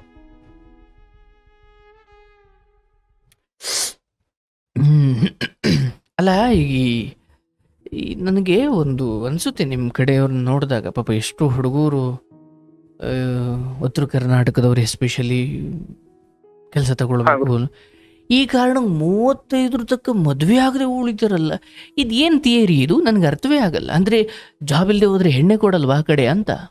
ಈ ಪ್ರೆಸೆಂಟ್ ಹಂಗೆ ನಡೆದಿದೆ ಗುರುಜಿ. ಪ್ರೆಸೆಂಟ್ ಈ ಸದ್ಯ ನಮ್ಮ ಉತ್ತರ ಕರ್ನಾಟಕದ ಹಂಗೆ ಗೌರ್ಮೆಂಟ್ ಜಾಬ್ ಇದ್ರೆ ಹೆಣ್ಣು ಕೊಡ್ತಾರೆ, ಅಗ್ರಿಕಲ್ಚರ್ ಇರಬೇಕು, ಅಗ್ರಿಕಲ್ಚರ್ದಲ್ಲಿ ಕೆಲಸ ಮಾಡಬಾರ್ದು. ಇತ್ತೀಚೆಗೆ ಯಾರೋ ಬಂದಿದ್ರು ಪಾಪ, ಅಂದರೆ ಒಬ್ಬರೇನು ನನ್ನ ಇಲ್ಲಿವರೆಗಿನ 444ನೇ ಎಪಿಸೋಡು ಮತ್ತು ನನ್ನ 5,000-6,000 ಕೌನ್ಸ್ಲಿಂಗ್ ಎಲ್ಲ ತಗೊಂಡ್ರೆ ನಿಮ್ಮ ಕಡೆಯವರಂತೂ ಈ ವಿಚಾರ ನಾನು ತುಂಬ ಸರಿ ಅನಿಸು. ಅಂದರೆ ಮದುವೆಗೂ ಜಾಬ್, ಅಂದರೆ ಜಾಬ್ ಓಕೆ, ಏನೋ ಒಂದು ಕಂಪ್ನಿಲೋ ಯಾವುದೋ ಇನ್ನೊಬ್ರು ಕೈ ಕೆಳಗಡೆನೋ ಅಥವಾ ಸ್ವಂತ ಏನೋ ಮಾಡ್ತೀನಿ ಅಂದ್ರೆ ಅದು ಆಗಲ್ವ, ಗೌರ್ಮೆಂಟ್ ಜಾಬೇ ಬೇಕಾ? ಹೌದು ಸರ್ ಗುರುಜಿ, ಸೆಕ್ಯೂರಿಟಿ ನೋಡ್ತಾ ಇದಾರೆ ಗುರುಜಿ. ಸೆಕ್ಯೂರಿಟಿ ಬೇಕಾಗಿದೆ ಹುಡುಗಿ ಮನೆಯವ್ರಿಗೆ, ಜಾಬ್ ಸೆಕ್ಯೂರಿಟಿ. ಜಾಬ್ ಸೆಕ್ಯೂರಿಟಿ ಬೇಕು. ಜಾಬ್ ಇತ್ತಂತ ತಿಳ್ಕೊ ಗುರುಜಿ, ಲ್ಯಾಂಡ್ ಇರಬೇಕು, ಅಗ್ರಿಕಲ್ಚರ್ ಯಾವ್ದಾದ್ರು ಒಂದು ಲ್ಯಾಂಡ್ ಇರಬೇಕು, ಅಗ್ರಿಕಲ್ಚರ್ ಅಲ್ಲಿ ಕೆಲಸ ಮಾಡಬಾರ್ದು. ಇಲ್ಲ ಅಂದ್ರೆ ಇಲ್ಲ ಕೊಡಲ್ಲ ಗುರುಜಿ, ಕೊಡಲ್ಲ. ಕೃಷಿ ಭೂಮಿ ಇರಬೇಕು, ಬಟ್ ಕೃಷಿ ಮಾಡಂಗಿಲ್ಲ ಗುರುಜಿ. ಶಾಬಾಷ್. ಅದ ಹೆಂಗೆ ಅದು? ಏನದು? ಅದೇ ಅದ್ರಲ್ಲಿ ಕಿಮ್ಮತ್ ವ್ಯಾಲ್ಯೂ ಇರಲ್ಲ ಗುರುಜಿ. ಅವನೇನ್ ಅಗ್ರಿಕಲ್ಚರ್ ಮಾಡ್ತಾನಪ್ಪ, ಅವನೇನ್ ಕಿಮ್ಮತ್ ವ್ಯಾಲ್ಯೂ ಇದೆ ಸಮಾಜದಲ್ಲಿ? ಮೈಂಡ್ ಸೆಟ್ ಹಂಗಾಗ್ಬಿಟ್ಟಿದೆ ಗುರುಜಿ ಇವಾಗ. ಅಲ್ಲ, ಓಕೆ ಸಾರಿ, ಇದು ಕೃಷಿ ಭೂಮಿ ಇರಬೇಕು, ಕೃಷಿ ಮಾಡಂಗಿಲ್ಲ ಗುರುಜಿ. ಓಕೆ, ಅಂದ್ರೆ ಬೇರೆಯವ್ರ ಕೈಲಿ ಮಾಡಿಸ್ಬೇಕು ಅಂತಲೋ ಅಥವಾ ಸುಮ್ನೆ ಹೆಸರಿಗೆ ಮಾತ್ರ ಇರಬೇಕು ಅಂತ? ಹೆಸರಿಗೆ ಮಾತ್ರ ಇರಬೇಕು, ನಾಳೆ ನನಗೆ ಸೆಕ್ಯೂರಿಟಿ ಆಗಿರ್ಬೇಕು. ಅದು ಅಲ್ಲಿ ಕೆಲಸ ಮಾಡಿದ್ರೆ ಅವ್ನಿಗೆ ವ್ಯಾಲ್ಯೂ ಇರಲ್ಲ. ಮೈಂಡ್ ಸೆಟ್ ಹಂಗ ಆಗ್ಬಿಟ್ಟಿದೆ ಗುರುಜಿ. ಇವಾಗ SSLC ಹುಡುಗಿನ ಕೇಳಿದ್ರೂ ಅಗ್ರಿಕಲ್ಚರ್ ಇರಬೇಕು, ಗೌರ್ಮೆಂಟ್ ಜಾಬ್ ಇರಬೇಕು, ಅಗ್ರಿಕಲ್ಚರ್ ಅಲ್ಲಿ ಕೆಲಸ ಮಾಡಬಾರ್ದು. ಓಕೆ, ಗೌರ್ಮೆಂಟ್ ಜಾಬು ಅಂತ ಕೇಳೋದಕ್ಕೆ 2 ಕಾರಣ ಹೇಳಿ. ಆಯ್ತು, ಇದು ಈ ಕಾರಣಕ್ಕೆ ಗೌರ್ಮೆಂಟ್ ಜಾಬ್ ಕೇಳ್ತಾರೆ ಗುರುಜಿ, ಅದಕ್ಕೆ 2 ಕಾರಣ ಹೇಳಿ. ಏನ್ ಕಾರಣ? 2 ಕಾರಣ ಅಂದ್ರೆ ಗೌರ್ಮೆಂಟ್ ಜಾಬ್ ಆದ್ರೆ ನಂಗೆ ಸೆಕ್ಯೂರಿಟಿ ಮಂತ್ಲಿ ಸ್ಯಾಲರಿ ಬರುತ್ತೆ. ಓಕೆ, ನಾಳೆ ಏನಾದ್ರು ಅಕಸ್ಮಾತ್ ಅವ್ನು ನನ್ ಬಿಟ್ಟು ಏನೋ ಡಿವೋರ್ಸ್ ಆಯ್ತು, ಬಿದ್ದ ಆ ಜಾಬ್ ಇವ್ರಿಗೆ ಬರುತ್ತೆ ಅಂತ. ಈ ತರ ಮೈಂಡ್ ಸೆಟ್ ಗುರುಜಿ. ನನಗೆ ಪಾಪ ಉತ್ತರ ಕರ್ನಾ ಅವ್ರಿಗೆ ಎಷ್ಟು ಅಂದ್ರೆ ಆ ಭಾಗನೇ ಪಾಪ ತುಂಬಾ ಬಡತನ, ತುಂಬಾ ಗುರುಜಿ. ನನ್ನ ಕಣ್ಣಲ್ಲಿ ನೀರು ಬರ್ತಾ ಇದೆ. ನಾನೇ ಪೊಲೀಸ್ ಡಿಪಾರ್ಟ್ಮೆಂಟ್ ಅಲ್ಲಿ ಬೆಂಗಳೂರಲ್ಲಿ, ಕೋರಮಂಗಲ, ಮಡಿವಾಳಲ್ಲಿ ಮೋರಿ ಪಕ್ಕ ಅಂತಾರಲ್ಲ, ಗಟ್ರ ಅಂತಿರಲ್ಲ ಗುರುಜಿ, ನಮ್ ಸೈಡ್ ಗಟ್ರ ಅಂತ ಉತ್ತರ ಕನ್ನಡ ಅಂತಲ್ಲಿ ನಾನು ಲಾರ್ಜಲ್ಲಿ ದುಡ್ಡು ಹೋಗುತ್ತೆ ಅಂತ ಅಂತಲ್ಲಿ ಟ್ರೈ ಮಾಡಿದ್ದೇನೆ ಗುರುಜಿ. ನಾನು ಕಾಲೇಜ್ ಕಲಿಬೇಕಾದ್ರೆ MA ಮಾಡ್ಬೇಕು ಮಾಡಿದ್ದೆ ಗುರುಜಿ. ನಾನು MA B.Ed ನಮ್ ತಂದೆಯವ್ರು ತಿರ್ಕೊಂಡ್ರು, ಮನೆ ಇರ್ಲಿಲ್ಲ, ಸೈಟ್ ಇರ್ಲಿಲ್ಲ. ಸಂಬಂಧಿಕರ ಏನ್ ಕಲಿತೀಯ, ಒಂದ್ ಸೈಟ್ ಮಾಡ್ಕೊ, ಒಂದ್ ಮನೆ ಮಾಡ್ಕೊ, ಕಲ್ತಿದ್ ಸಾಕಾಯ್ತು, ನಿಮ್ಗೆ RCC ಮನೇನ ಬೇಕಾ, ಎಲ್ಲಾರು ಹೀಯಾಳ್ಸಿ ಮಾತಾಡಿ ನಾನು ಕುಗ್ಗಿಸ್ಬಿಟ್ಟಿದಾರೆ ಗುರುಜಿ. ಇವಾಗ ನನಗೆ ಖುಷಿ ಅನ್ನೋದಿಲ್ಲ ಗುರುಜಿ ಜೀವನದಲ್ಲಿ. ನಾನು ಏನ್ ಮಾಡ್ಬೇಕು ಇವತ್ತು ಗುರುಜಿ? ನೋಡಿ, ನಮ್ಮಲ್ಲಿ ದಸರಾಗೆ ದೀಪ ಅಂತ ಹಾಕ್ತಾರೆ ಗುರುಜಿ. 9 ದಿನ 5 ದಿನ ದೀಪ ಹಾಕ್ತಾರೆ. ದೀಪ ಹಾಕ್ತಾರೆ. ನಮ್ಮ ಅಜ್ಜಿಯವ್ರು ಇನ್ನೂ ಬಂದಿಲ್ಲ, ನಮ್ಮ ಅಣ್ಣ ಹತ್ರ ಹೋಗಿದಾರೆ. ಮನೆ ಎಲ್ಲಾ ಕ್ಲೀನ್ ಮಾಡ್ಕೋಬೇಕು ಗುರುಜಿ. ನಮ್ಮ ಅಜ್ಜಿಯವ್ರಿಗೆ ಭೇದ ಭಾವ ಬಹಳ ಜಾಸ್ತಿ ಗುರುಜಿ. ಬೇರೆ ಕಾಸ್ಟ್ನವ್ರು ಒಳಗಡೆ ಬರ್ಲಂಗೆ ಇವೆಲ್ಲ ಪ್ರೊಸೀಜರ್. ನನ್ನನ್ನ ಅವ್ರು ಮಾಡೋದ್ರಲ್ಲಿ ನನ್ನನ್ನು ಕೆಟ್ಟ ಹೆಸರು ತಂದು ಬಿಡ್ತಾರೆ ಗುರುಜಿ. ಇದನ್ನ ಹೆಂಗ್ ನಾನು ಸರಿಪಡಿಸ್ಬೇಕು? ಅವ್ರು ಸೋತ್ ಬಾಗಿದ್ರು ಅವ್ರ ಅಂಡರ್ಸ್ಟ್ಯಾಂಡಿಂಗ್ ಆಗಲ್ಲ ಗುರುಜಿ. ಇಲ್ಲ, ಈಗ ನೀವಿರೋ ಮನೆಗೆ ಅಜ್ಜಿ ಯಾವಾಗ ಬರ್ತಾರೆ? ಇವಾಗ ಬರ್ತಾರೆ ಗುರುಜಿ, ನಾಳೆ ನಾಡ್ದು ಬರ್ಬೋದು ಗುರುಜಿ. ಅಂದ್ರೆ ನನ್ನ ಮಾತಿನ ಅರ್ಥ ವಾರಕ್ಕೊಮ್ಮೆ ಬರ್ತಾರೋ, ತಿಂಗಳಿಗೊಮ್ಮೆ ಬರ್ತಾರೋ? ಇಲ್ಲ ಗುರುಜಿ, ಇವಾಗ ಒಂದ್ ಮಗು ಹೆತ್ತು, ನಮ್ಮ ಅಣ್ಣನ ಮಗು 3ನೇ ಮಗು ಹೆತ್ತು 1 ವರ್ಷ ಆಯ್ತು ಗುರುಜಿ. 1 ವರ್ಷ ಆದ್ಮೇಲೆ ಬಂದಿದ್ದಾರೆ ಇಲ್ಲಿ. ಓಕೆ, ಬಟ್ ಅವರು ಬೇರೆ ಜಾತಿಯವ್ರನ್ನ ಒಳಗೆ ಕೂಡಲ್ಲ ಅಂತಿದ್ದಾರಲ್ಲ, ಅದೆಲ್ಲಿ ನಡೆಯುತ್ತೆ? ಅಂದ್ರೆ ನಿನ್ ಮನೇಲಿ ಬಂದಾಗ? ನಮ್ಮ ಮನೆಯಲ್ಲೇ ನಡೀತೆ ಗುರುಜಿ. ಅಲ್ಲ, ನಿಮ್ಮ ಅಣ್ಣನ ಮನೆಯಲ್ಲ, ಇಲ್ಲಿ ನೀವಿರೋ ಮನೆ? ನಮ್ಮ ಅಣ್ಣನ ಮನೆಯಲ್ಲಿ ಮಾಡಲ್ಲ ಗುರುಜಿ. ಅವ್ರು ನಮ್ಮ ಅಣ್ಣ ಸ್ವಲ್ಪ ಕಣ್ಣು ಕಿಸಿದ್ರೆ ಸ್ವಲ್ಪ ಸ್ಟ್ರಾಂಗ್ ಆಗಿ ಮಾತಾಡಿದ್ರೆ ಸೈಲೆಂಟ್ ಆಗ್ತಾರೆ. ಅದೇ ಹೇಳಿದೆ ಗುರುಜಿ, ನಮ್ಮ ಅಣ್ಣನ್ಗೊಂಥರ ನನಗೊಂಥರ ಭೇದ ಭಾವ. ಇಬ್ಬರು ಏಕತೆ ನೋಡಲ್ಲ ಒಂದೇ ದೃಷ್ಟಿಯಲ್ಲಿ. ನಮ್ಮ ಅಣ್ಣನ ಮನೆಯಲ್ಲಿ ಸೈಲೆಂಟ್ ಆಗಿರ್ತಾರೆ, ನನ್ನ ಮನೆಯಲ್ಲಿ ಬಂದ್ರೆ ಹಿಂಗ್ ಮಾಡ್ತಾರೆ ಗುರುಜಿ. ಏನ್ ಮಾಡ್ತಾರೆ? ಈಗ ಅಪೋಸ್ ಈಗ ನಾನು ದೀಪ ಹಾಕೋ ಮನೆ ಕ್ಲೀನ್ ಮಾಡ್ಬೇಕು, ಒಬ್ರು ಯಾರು ಬೇರೆ ಜನಾಂಗದವ್ರು ಒಳಗಡೆ ಬಂದ್ರಪ್ಪ, ಅವ್ರು ಒಳಗಡೆ ಬರ್ಲಂಗ, ಪಾತ್ರೆ ಸರಿಯಾಗಿ ತೊಗೊದಿಲ್ಲ, ಅವ್ರೆಲ್ಲಾ ಮಾಡ್ತಿರ್ತಾರ ಗುರುಜಿ. ಇವ್ರಿಗೆ ವಯಸ್ಸಾಗಿದೆ ಗುರು, ಚೆನ್ನಾಗಿದೆ ಅಂತ ಹೇಳ್ತಿರ್ತಾನೆ, ಒಂದ್ ನೀಟು ಕೇಳಲ್ಲ ಗುರುಜಿ ನನ್ ಮಾತು. ನಿಮ್ಮ ಅಣ್ಣ ಬಿಟ್ಟಂಗ್ ಕಣ್ಣು ನೀವು ಬಿಡಿ. ಏನ್ ಗುರುಜಿ? ಅಲ್ಲ, ನಿಮ್ಮ ಅಣ್ಣ ಗದರಿಸ್ದಂಗೆ ಕಣ್ಣು ಬಿಟ್ಟಂಗೆ ಸ್ವಲ್ಪ ಕೋಪದಲ್ಲಿ ನೀವು ಮಾಡಿ ಎಲ್ಲಾ ಮಾಡಿ ಮುಗಿಸಿದನ ಗುರುಜಿ. ಒಂದ್ ಬ್ಯಾಗ್ ತಗೋತಾರ, ನಾನ್ ಹೊರಡ್ತೇನೆ, ನೀನ್ ಒಬ್ಬನೇ ಇರು. ಅಕ್ಕಪಕ್ಕ ಜನ ನೋಡುವಂತರ ಬರೇ ತುಂಬಿದ ಮನೇಲಿ ಕಣ್ಣೀರ್ ಹಾಕೋದೇ ಗುರುಜಿ. ನಾನ್ ಅದೇ ಹೇಳಿದೆ ಗುರುಜಿ, ನಮ್ಮ ಅಪ್ಪ ದತ್ತು ಪುತ್ರ, ಅದ್ ನಮ್ಗೆ ಓಮ್ ಆಗಿಲ್ಲ ಗುರುಜಿ. ನಮ್ ತಾಯಿನೂ ಕಳ್ಕೊಂಡು, ನಮ್ ತಂದೆನೂ ಕಳ್ಕೊಂಡು ಗುರುಜಿ. ನಮ್ಮ ಅಪ್ಪ ಸಾಯು ಕಾಲಕ್ಕಲ್ಲಿ ನಮ್ಮ ಅಜ್ಜಿಗೆ ನಮ್ಮ ಅಪ್ಪನಿಗೆ ಮಾತಿರ್ಲಿಲ್ಲ ಗುರುಜಿ. ನಮ್ಮ ಅಪ್ಪನು ಈಗ ನಾನು ಏನ್ ಹೇಳ್ತಾ ಇದ್ರೆ ನಮ್ಮ ಅಪ್ಪಾಜಿ ಇದನ್ನ ಹೇಳ್ತಾ ಇದ್ರು ಗುರುಜಿ ಅವಾಗ ನಾನು ಚಿಕ್ಕವನಿದ್ದಾಗ. ಅಲ್ಲ, ಈಗ ಒಂದು ಅಜ್ಜಿ ಆಯ್ತಪ್ಪ, ಅಜ್ಜಿ ಪ್ರೀತಿ ಅಥವಾ ಅದೆಲ್ಲ ಸಂಬಂಧ ಓಕೆ, ಬಟ್ ಈಗ ನಾನೊಬ್ಬ 35 ವರ್ಷ ಮದುವೆ ಆಗಿಲ್ಲ, ನನ್ನ ಬದುಕು ನಾನೇ ನೋಡ್ಕೊಬೇಕು, ಕೆಲಸ ಮಾಡ್ಕೊಬೇಕು, ಅಡುಗೆ ಮಾಡ್ಕೊಳ್ಬೇಕು, ಅಥವಾ ನಾನು ಇನ್ನೊಬ್ಬರನ್ನ ಕರೆಸ್ತೀನೋ ನಾನೇ ಮಾಡ್ತೀನೋ, ಬಂದ ಅಜ್ಜಿ ಎಲ್ಲ ಬೇಡಪ್ಪ ಯಾರನ್ನ ಕರೆಸಬೇಡ ನಾನೇ ಮಾಡ್ತೀನಿ ಅಥವಾ ಬಾ ಇಬ್ರು ಮಾಡೋಣ ಅಂತ ಪ್ರೀತಿಯಿಂದ ನಡ್ಕೊಳ್ಳೋದಾದ್ರೆ ಓಕೆ.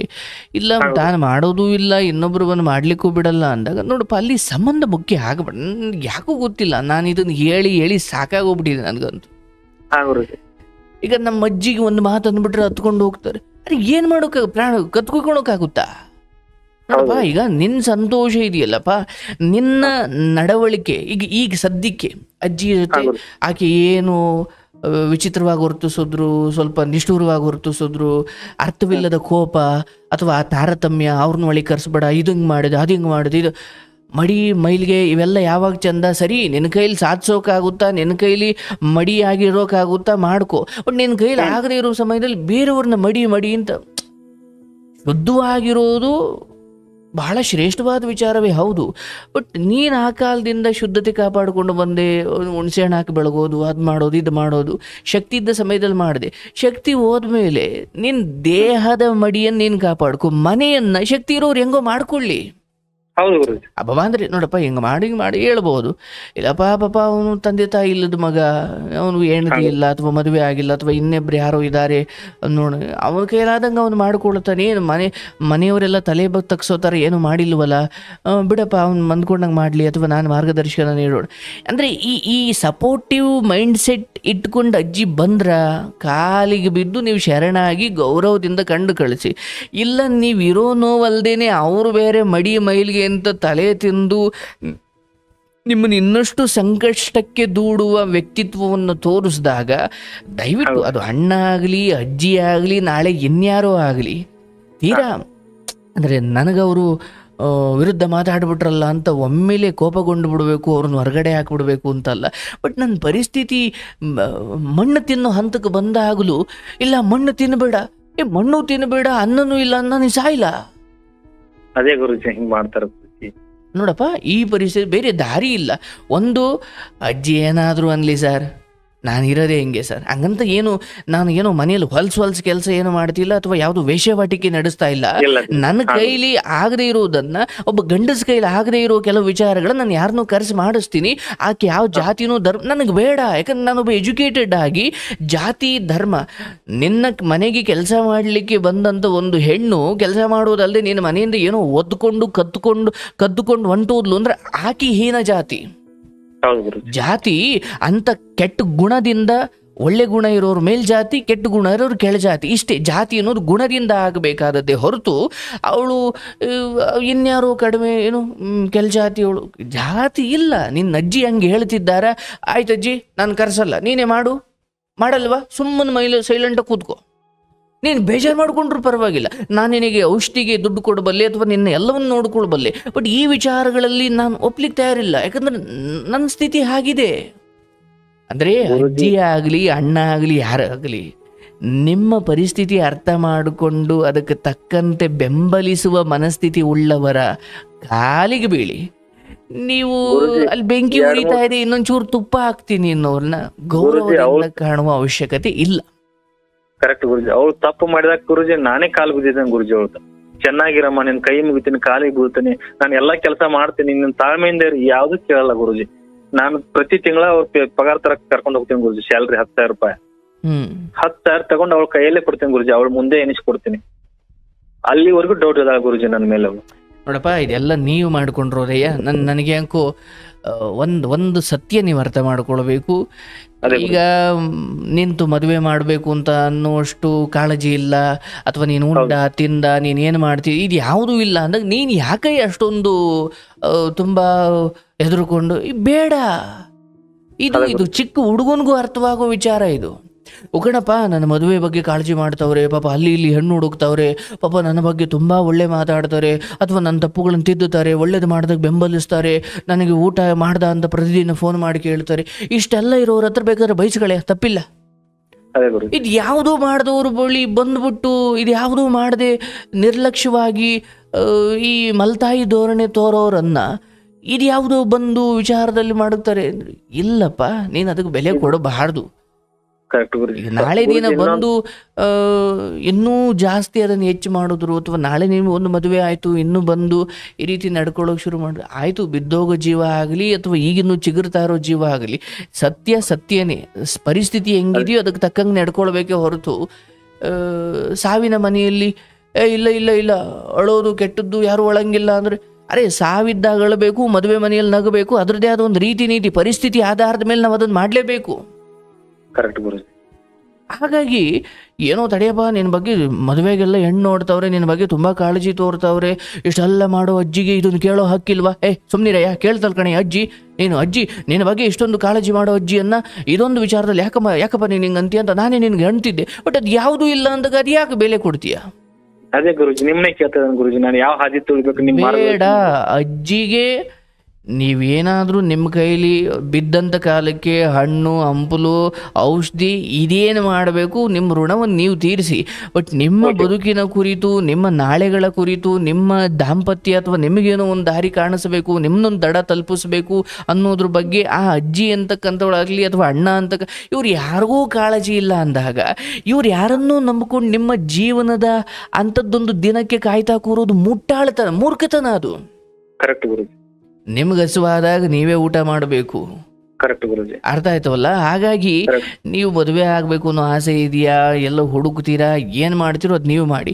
ಹೀಗೆ ತಂದೆ ತಾಯಿ ಇಲ್ಲ, ಅಣ್ಣ ಅವನ ದಾರಿ ಕಂಡ್ಕೊಂಡ್ಬಿಟ್ಟಿದ್ದಾನೆ, ಹೆಂಡತಿ ಅಥವಾ ಅಣ್ಣನ ಹೆಂಡತಿ ಇವ್ರು ಯಾರಿಗೂ ನನ್ನ ಬಗ್ಗೆ ನನ್ನ ನಾಳೆಗಳ ಬಗ್ಗೆ ಕಾಳಜಿ ಇಲ್ಲ ಅಂದಾಗ, ಹಾಗಾಗಿ ನೀವು ಇಲ್ಲಿ ಸ್ವಯಂ ನಿಮ್ಮ ನಾಳೆ ಮದುವೆ ಆಗ್ತಿರೋ, ಯಾರನ್ನ ಮದುವೆ ಆಗಬೇಕು, ಇಲ್ಲ ಹಿಂಗೆ ಇರಬೇಕಾ, ಅಥವಾ ನಾನೇನು ಸಾಧನೆ ಮಾಡಬೇಕಾ, ಇಲ್ಲ ಸಮಾಜ ಸೇವೆ ಮಾಡಬೇಕಾ, ವಾಟ್ ಎವರ್ ಇಟ್ ಈಸ್. ಈಗ ನೀವು ಯಾವ ಮನಸ್ಥಿತಿಗೆ ಬರಬೇಕು ಅಂದರೆ, ನನಗೆ ನನ್ನವರು ಅಂತ ಯಾರೂ ಇಲ್ಲ ಅಂದರೆ, ನಿನ್ನ ಮನೆಯವರು ಅಂತ ಯಾರೂ ಇಲ್ಲ, ಇಡೀ ಸಮಾಜವೇ ನಿನ್ನ ಮನೆ. ಯಾಕಂದ್ರೆ ಈಗ ನೀವು ಆ ಮನಸ್ಥಿತಿಗೆ ಬರದೇ ಹೋದ್ರೆ ಇವರೆಲ್ಲರೂ ಒಂದು ದಿವಸ ಸರಿ ಹೋಗ್ತಾರೆ, ಇವರೆಲ್ಲರೂ ಒಂದು ದಿವಸ ಸೇರಿ ನನ್ನನ್ನು ತುಂಬ ಗೌರವಾನ್ವಿತವಾಗಿ ಕಾಣ್ತಾರೆ.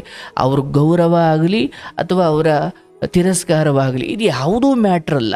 ಇವರು ಅವ್ರವ್ರ ಸೇಫನ್ನು ಅವ್ರವ್ರು ನೋಡ್ಕೊಳ್ತಿದ್ದಾರೆ. ನಾನು ದಡ್ಡನ ಥರ ಅವರು ಬಂದು ನನಗೆ ಹಿಂಗೆ ಒಳ್ಳೇದು ಕೇಳಲಿ, ನನಗೆಲ್ಲ ಸೇರಿ ಒಳ್ಳೇದು ಮದುವೆ ಮಾಡಲಿ, ಅಥವಾ ನನಗೆಲ್ಲ ಸೇರಿ ನನ್ನನ್ನು ಒಂದು ದಡ ಸೇರಿಸಲಿ, ಇದು ಸೂಚನೆ ನಿಮಗೆ ಬಹಳ ಹಿಂದೆನೇ ಸಿಕ್ಕಿತ್ತು. ಅದಕ್ಕೆ ನೀವು ಏನೊಂದು ಕೆಲಸ ತಗೊಳ್ಬೇಕು ಅಂತ ಒದ್ದಾಡಿದ್ರಿ, ಓಡಾಡಿದ್ರಿ, ಆಗಲಿಲ್ಲ. ಬನ್ನಿ, ಬೆಂಗಳೂರು ಪೇಟೆ ವಿಶಾಲವಾಗಿದೆ, ಎಲ್ಲೋ ಒಂದು ಕಡೆ ದುಡೀರಿ, 4 ಕಾಸು ಸಂಪಾದನೆ ಮಾಡ್ಕೊಳ್ಳಿ. ನಾಳೆ ಮದುವೆ ಇಲ್ಲ ಅಂದ್ರೆ ಬದುಕ್ಬೋದು, ಬಟ್ ನಾಳೆ ಏನೋ ಒಂದು ಕಾಯಿಲೆ ಬಂತು, ನಿಮ್ಮದೇ ಅಂತ ಒಂದಷ್ಟು ಹಣ ಇಲ್ಲ ಅಂದಾಗ ಈಗಲೇ ಹಿಂಗೆ ನಾಳೆ ಬಿದ್ದು ಹೋದ ಕಾಲಕ್ಕೆ ಯಾರನ್ನು ಬೇಡ್ತೀರಾ? ಜಗತ್ತು ವಿಶಾಲವಾಗಿದೆ ಸರ್. ನೀವಿರೋ ಮನೆ, ನಿಮ್ಮ ಅಜ್ಜಿ, ಇವೆಲ್ಲ ಬಹಳ ಬಾವಿ ಕಪ್ಪೆಗಳು. ಹಾಗಂತ ನೀವು ಅವರನ್ನು ಅಗೌರವಿಸಿ ಅಂತ ಹೇಳ್ತಾ ಇಲ್ಲ. ನಿಮ್ಮ ಬದುಕನ್ನು ಪ್ರತ್ಯೇಕವಾಗಿ ನೋಡಿ, ಅವರ ಬದುಕನ್ನು ಪ್ರತ್ಯೇಕವಾಗಿ ನೋಡಿ. ನೀವೇನು ಮಾಡ್ತಾ ಇದ್ದೀರಾ? ಇಲ್ಲ, ನಾವಿನ್ನೂ ಎಲ್ಲ ಒಟ್ಟಿಗೆ ಇದ್ದೀವಿ ಅಂತ ನೋಡ್ತಿದ್ದೀರಾ, ನೀವು ನೋಡ್ತಿದ್ರ, ಬಟ್ ಅವರು ಬೇರೆ ಬೇರೆ ನೋಡ್ತಾವ್ರೆ ಎಂದಾಗ ಇದೇ ಸಮಸ್ಯೆ ಆಗ್ತಿರೋದು. ಇದೇ ಸಮಸ್ಯೆ. ಅವರು ನಿಮ್ಮನ್ನು ಪ್ರತ್ಯೇಕಿಸಿ ತುಂಬಾ ದಿನವಾಯಿತು, ಅಥವಾ ನೀವು ಹೇಳೋ ಪ್ರಕಾರ ಅವ್ರು ನಿಮ್ಮನ್ನು ಪ್ರತ್ಯೇಕಿಸಿ ತುಂಬಾ ದಿನ ಆಯಿತು. ಬಟ್ ನೀವು ಈಗ ನಮ್ಮ ದೇಶದಲ್ಲಿ ನಡೀತಾ ಇದೆ, ಇಲ್ಲಪ್ಪ ನಾವೆಲ್ಲ ಧರ್ಮದವರು ಒಂದೇ ಅಂತ ನಾವನ್ನೋದು, ಇನ್ಯಾವುದೋ ಒಂದು ಧರ್ಮದವರು ಅವ್ರವ್ರ ಕುತಂತ್ರಗಳನ್ನ ಅವ್ರು ಮಾಡ್ತಲೇ ಇರೋದು ದೇಶದ ವಿರುದ್ಧ.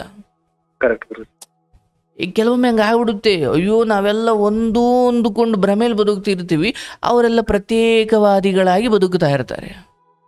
ನಾವು ಪರಿಸ್ಥಿತಿಯನ್ನು ಅವಲೋಕನ ಮಾಡಿ, ಈಗ ನೀವು ಮನೆಯಲ್ಲಿ ಏನು, ಈಗ ಒಂದು ಎಕ್ಸಾಮ್ ಅಪ್ಪ, ನೀವು ಏನೋ ಕಾಂಪಿಟೇಟಿವ್ ಎಕ್ಸಾಮ್ ಹೋಗಿದ್ದೀರಾ, ಮನೆಯಲ್ಲಿ ಓದ್ಕೊಂಡು ಹೋಗಿರೋದನ್ನು ಅಲ್ಲಿ ಬರೆಯಲ್ಲ, ಅಲ್ಲಿ ಪ್ರಶ್ನೆ ಏನಿದೆ ಅದಕ್ಕೆ ತಕ್ಕಂಗೆ ಉತ್ತರ ಬರೀತೀರ. ಪ್ರಶ್ನೆ ಏನಾದರೂ ಬಂದಿರ್ಲಪ್ಪ, ನಾನು ರಾತ್ರಿ ಓದಿರೋದೇ ಇಷ್ಟು, ನಾನು ಬರೆಯೋದೇ ಇಷ್ಟು ಅನ್ನೋಕ್ಕಾಗುತ್ತಾ? ನಾನು 1000 ಓದಿರ್ಲಿ, ನನಗೆ 1000 ಸಂಬಂಧಿಕರಿರಲಿ, ಅಣ್ಣ ತಮ್ಮ ಅಜ್ಜಿ ತಾತ, ಅದು ಏನೋ 1000 ಇರಲಿ, ಪರಿಸ್ಥಿತಿ ತಕ್ಕಂಗೆ ನಾನು ನಡ್ಕೊಳ್ಬೇಕು.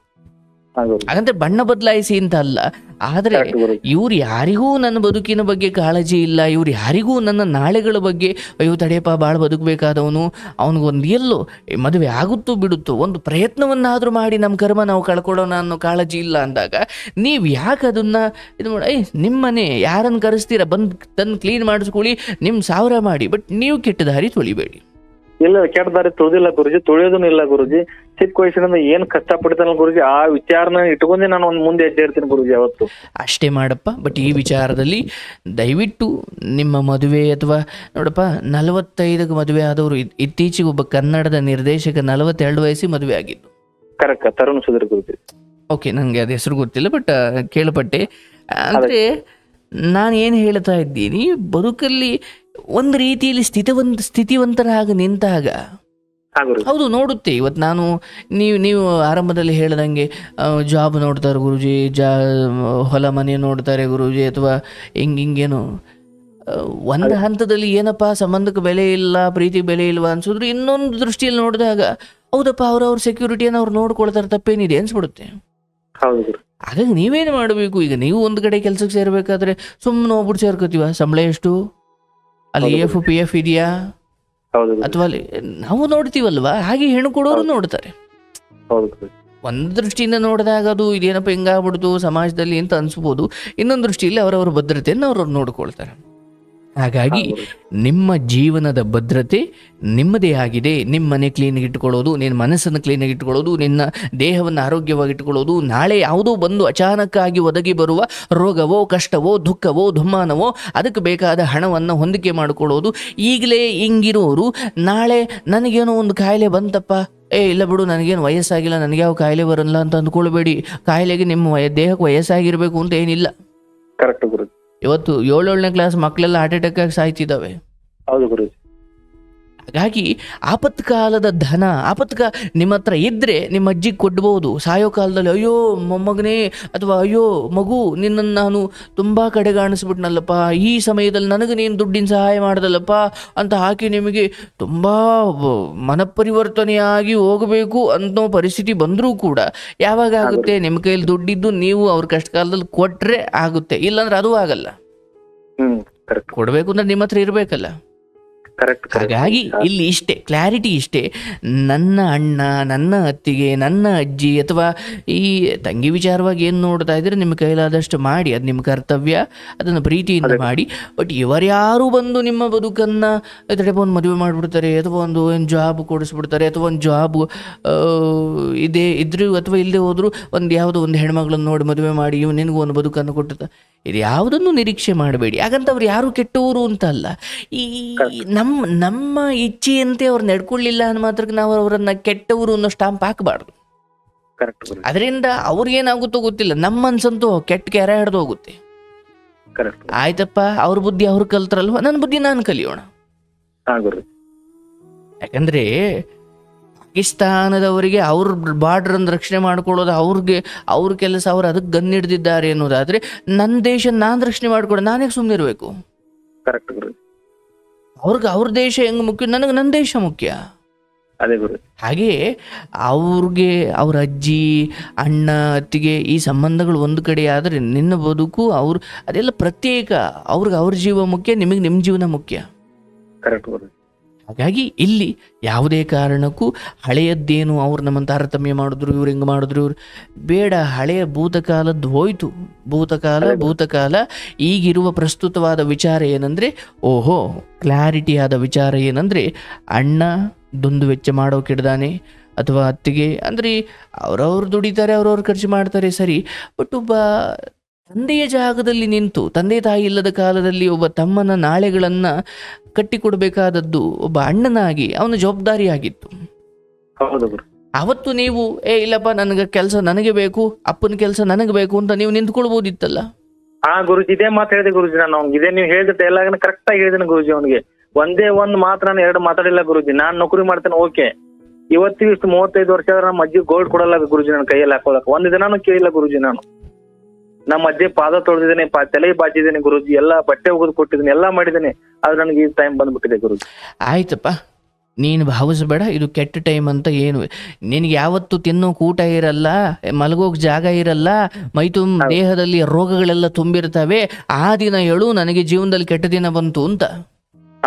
ಇದು ನಿಮ್ಮ ಬದುಕಿನ ಲೌಕಿಕ ದೃಷ್ಟಿಯಿಂದ ನೀವು ಬಯಸಿದ ಸಂಬಂಧಗಳು, ಆಡಂಬರಗಳು ಅಥವಾ ಅವರೆಲ್ಲರ ಪ್ರೀತಿ ಪ್ರೇಮಗಳು ಇದು ಸಿಕ್ಕಿಲ್ಲ ಅಂತ ಮಾತ್ರಕ್ಕೆ ನೀವು ಇದನ್ನ ಈ ಸ್ಥಿತಿಗೆ ಬಂದ್ಬಿಟ್ಟೆ ನಾನು ಅನ್ನೋದಾದ್ರೆ, ಅನ್ನ ಇಲ್ಲದವ್ರು ಏನು ಹೇಳಬೇಕು ಮತ್ತೆ? ಒಂದು ಒಂದು ಇಲ್ಲೆಲ್ಲೋ ಮೆಟ್ರೋ ಸ್ಟೇಷನ್ ನಡೆಯೋ ರೈಲ್ವೆ ಸ್ಟೇಷನ್ ಹತ್ರನೋ ಎಲ್ಕೋ ತಂಗುದಾಣದಲ್ಲಿ ಮಲಗಿ ಜೀವನ ಕಳೀತಿರೋರ ಕತೆ ಏನು ಹೇಳಬೇಕು ಮತ್ತೆ. ಹೌದು ಇದು ಸ್ವಲ್ಪ ಬ್ರಾಡ್ ತುಂಬ ವಿಸ್ತಾರವಾಗಿ ಯೋಚನೆ ಮಾಡಪ್ಪ. ಇವತ್ತು ಫ್ಯಾಮಿಲಿ ಇದೆಲ್ಲ ಬೇಡಪ್ಪ ಅಂತ ಬಿಟ್ಟು ಹೋಗಿ ಜೀವನ ದೊಡ್ಡ ಸಾಧನೆ ಮಾಡಿ ಲಕ್ಷಾಂತರ ಜನ ಕೆಲಸ ಕೊಟ್ಟವ್ರು ತುಂಬ ಜನ ಇದ್ದಾರೆ. ಹೌದು ಗುರುಜಿ. ಆಮೇಲೆ ಬಂದು ಇವ್ರನ್ನೆಲ್ಲ ಕೂಡ್ಕೊಳ್ಳಿ. ನೀವು ಬರದೇ ಹೋದ್ರು ಇವರೇ ಬರ್ತಾರೆ. ಬಟ್ ನೀವು ನಿಮ್ಮನ್ನು ನೀವು ಸಾಬೀತುಗೊಳಿಸಿಕೊಳ್ಳುವವರೆಗೂ ಯಾರು ನಿಮ್ಮ ಪರ ಜೈಕಾರ ಹಾಕಲ್ಲ. ಕರೆಕ್ಟ್ ಗುರುಜಿ. ನಿಮ್ಮನ್ನು ಪ್ರೂವ್ ಯುವರ್ ಸೆಲ್ಫ್, ನಿಮ್ಮನ್ನು ನೀವು ಪ್ರೂವ್ ಮಾಡ್ಕೊಳ್ಳಿ. ಎಸ್, ನೀವು ಅವತ್ತು ನನ್ನನ್ನು ಹಾಗೆ ಕಡೆಗಣಿಸಿದ್ದಕ್ಕೆ ನಾನು ಹೋದೆ, ಎಲ್ಲೋ ಒಂದು ಕಡೆ ಚೆನ್ನಾಗಿ ದುಡ್ದೆ, ಮುಂದಿನ 5 ವರ್ಷ, ಇವತ್ತು 35 ವರ್ಷ ಅಂದರೂ 40 ವರ್ಷದವರೆಗೂ ಚೆನ್ನಾಗಿ ದುಡ್ದೆ, ಒಂದು ಟ್ರಸ್ಟ್ ಮಾಡಿದೆ, ನಾನು 4 ಜನ ಬಡವರಿಗೂ ಅವ್ರಿಗೂ ಸಹಾಯ ಮಾಡಿದೆ, ಇವತ್ತು ನಾನು ಹಿಂಗಿದ್ದೀನಿ ಅಂದರೆ ಲೋಕದಲ್ಲಿ ಯಾರಿಗೆ ಸನ್ಮಾನವಾಗುತ್ತೆ ಅಂದರೆ ಯಾರು ಈಗಾಗಲೇ ಏನನ್ನೂ ಪ್ರೂವ್ ಮಾಡಿಕೊಂಡಿದ್ದಾರೆ ಅವರಿಗೆ ಸನ್ಮಾನವಾಗುತ್ತೆ ಹೊರತು ತಡೆಯಪ್ಪ ಇವನು ನಾಳೆ ಸಾಧನೆ ಮಾಡಬಹುದು ಅನ್ನೋ ಅಂದಾಜಿನಿಂದ ಯಾರಿಗೂ ಸನ್ಮಾನ ಮಾಡಲ್ಲ. ಅರ್ಥಾತ್ ಈ ಲೋಕದಲ್ಲಿ ಯಾವಾಗೆಲ್ಲ ಸನ್ಮಾನವಾಗಿದೆಯೋ ಅದು ಈ ಪೂರ್ವದಲ್ಲಿ ಆದ ಸಾಧನೆಗಳಿಗೆ ಹೊರತು ಸಾಧನೆ ಮಾಡಬಹುದಿವನು ಅಂದುಕೊಂಡು ಅಂದಾಜು ಮಾಡಿ ಯಾರು ಆಸ್ಕರ್ ಕೊಡಲ್ಲ. ಆಗಿರೋ ಸಿನಿಮಾಗಳಿಗೆ ಆಸ್ಕರ್ ಕೊಡ್ತಾರೆ ಹೊರತು ಇಲ್ಲ ಇವನು ಮುಂದೆ ಇಂಥದ್ದೊಂದು ಸಿನಿಮಾ ತೆಗಿತಾನಂತೆ ಅಂತ ಮೊದಲೇ ಆಸ್ಕರ್ ಕೊಡ್ತಾರ. ಜೀವನವೂ ಹಾಗೆ. ಬಟ್ ದುರಾದೃಷ್ಟ, ಮನೆ ಮಗ ಎತ್ತು ಮಗ ಹೆಗಣ ಆದರೂ ಮುದ್ದು ಅನ್ನೋ ಹಾಗೆ ಮನೆಯಲ್ಲಿ ನಮ್ಮ ಸಾಧನೆ ನೋಡಿ ಗೌರವ ಕೊಡೋದಲ್ಲ, ಮನೆ ಮಗನಪ್ಪ ಒಳ್ಳೆಯವನಾದ್ರೂ ಕೆಟ್ಟವನಾದ್ರೂ ನಮ್ಮವನೇ ಅನ್ನೋ ಭಾವನೆಯಲ್ಲಿ ಮನೆಯಲ್ಲಿ ಇರಬೇಕು. ಸಮಾಜ ಬೇಕಾದರೆ ಸಾಧನೆ ನೋಡಿ ಗೌರವ ಕೊಡುತ್ತೆ, ಮನೆಯವ್ರಿಗೂ ಅದೇ ಸಾಧನೆ ಇಲ್ಲದೆ ಹೋದ್ರೆ ನಿನ್ನ ಮಗನೇ ಅಲ್ಲ ಅನ್ನೋದಾದ್ರೆ ತಂದೆ ತಾಯಿ ಹೆಂಗಾಗ್ತಾರೆ, ಪೋಷಕರು ಹೆಂಗಾಗ್ತಾರೆ ಅವರು. ಹೆತ್ತವ್ರಿಗೆ ಹೆಗಣ ಮುದ್ದು ಅಂತ ಅದಕ್ಕೆ ತಾನೇ ಹೇಳಿರೋದು. ಸಮಾಜಕ್ಕೆ ಸಾಧಕ ಮುದ್ದು, ಹೆತ್ತವ್ರಿಗೆ ಹೆಗಣ ಆದ್ರೂ ಮುದ್ದು.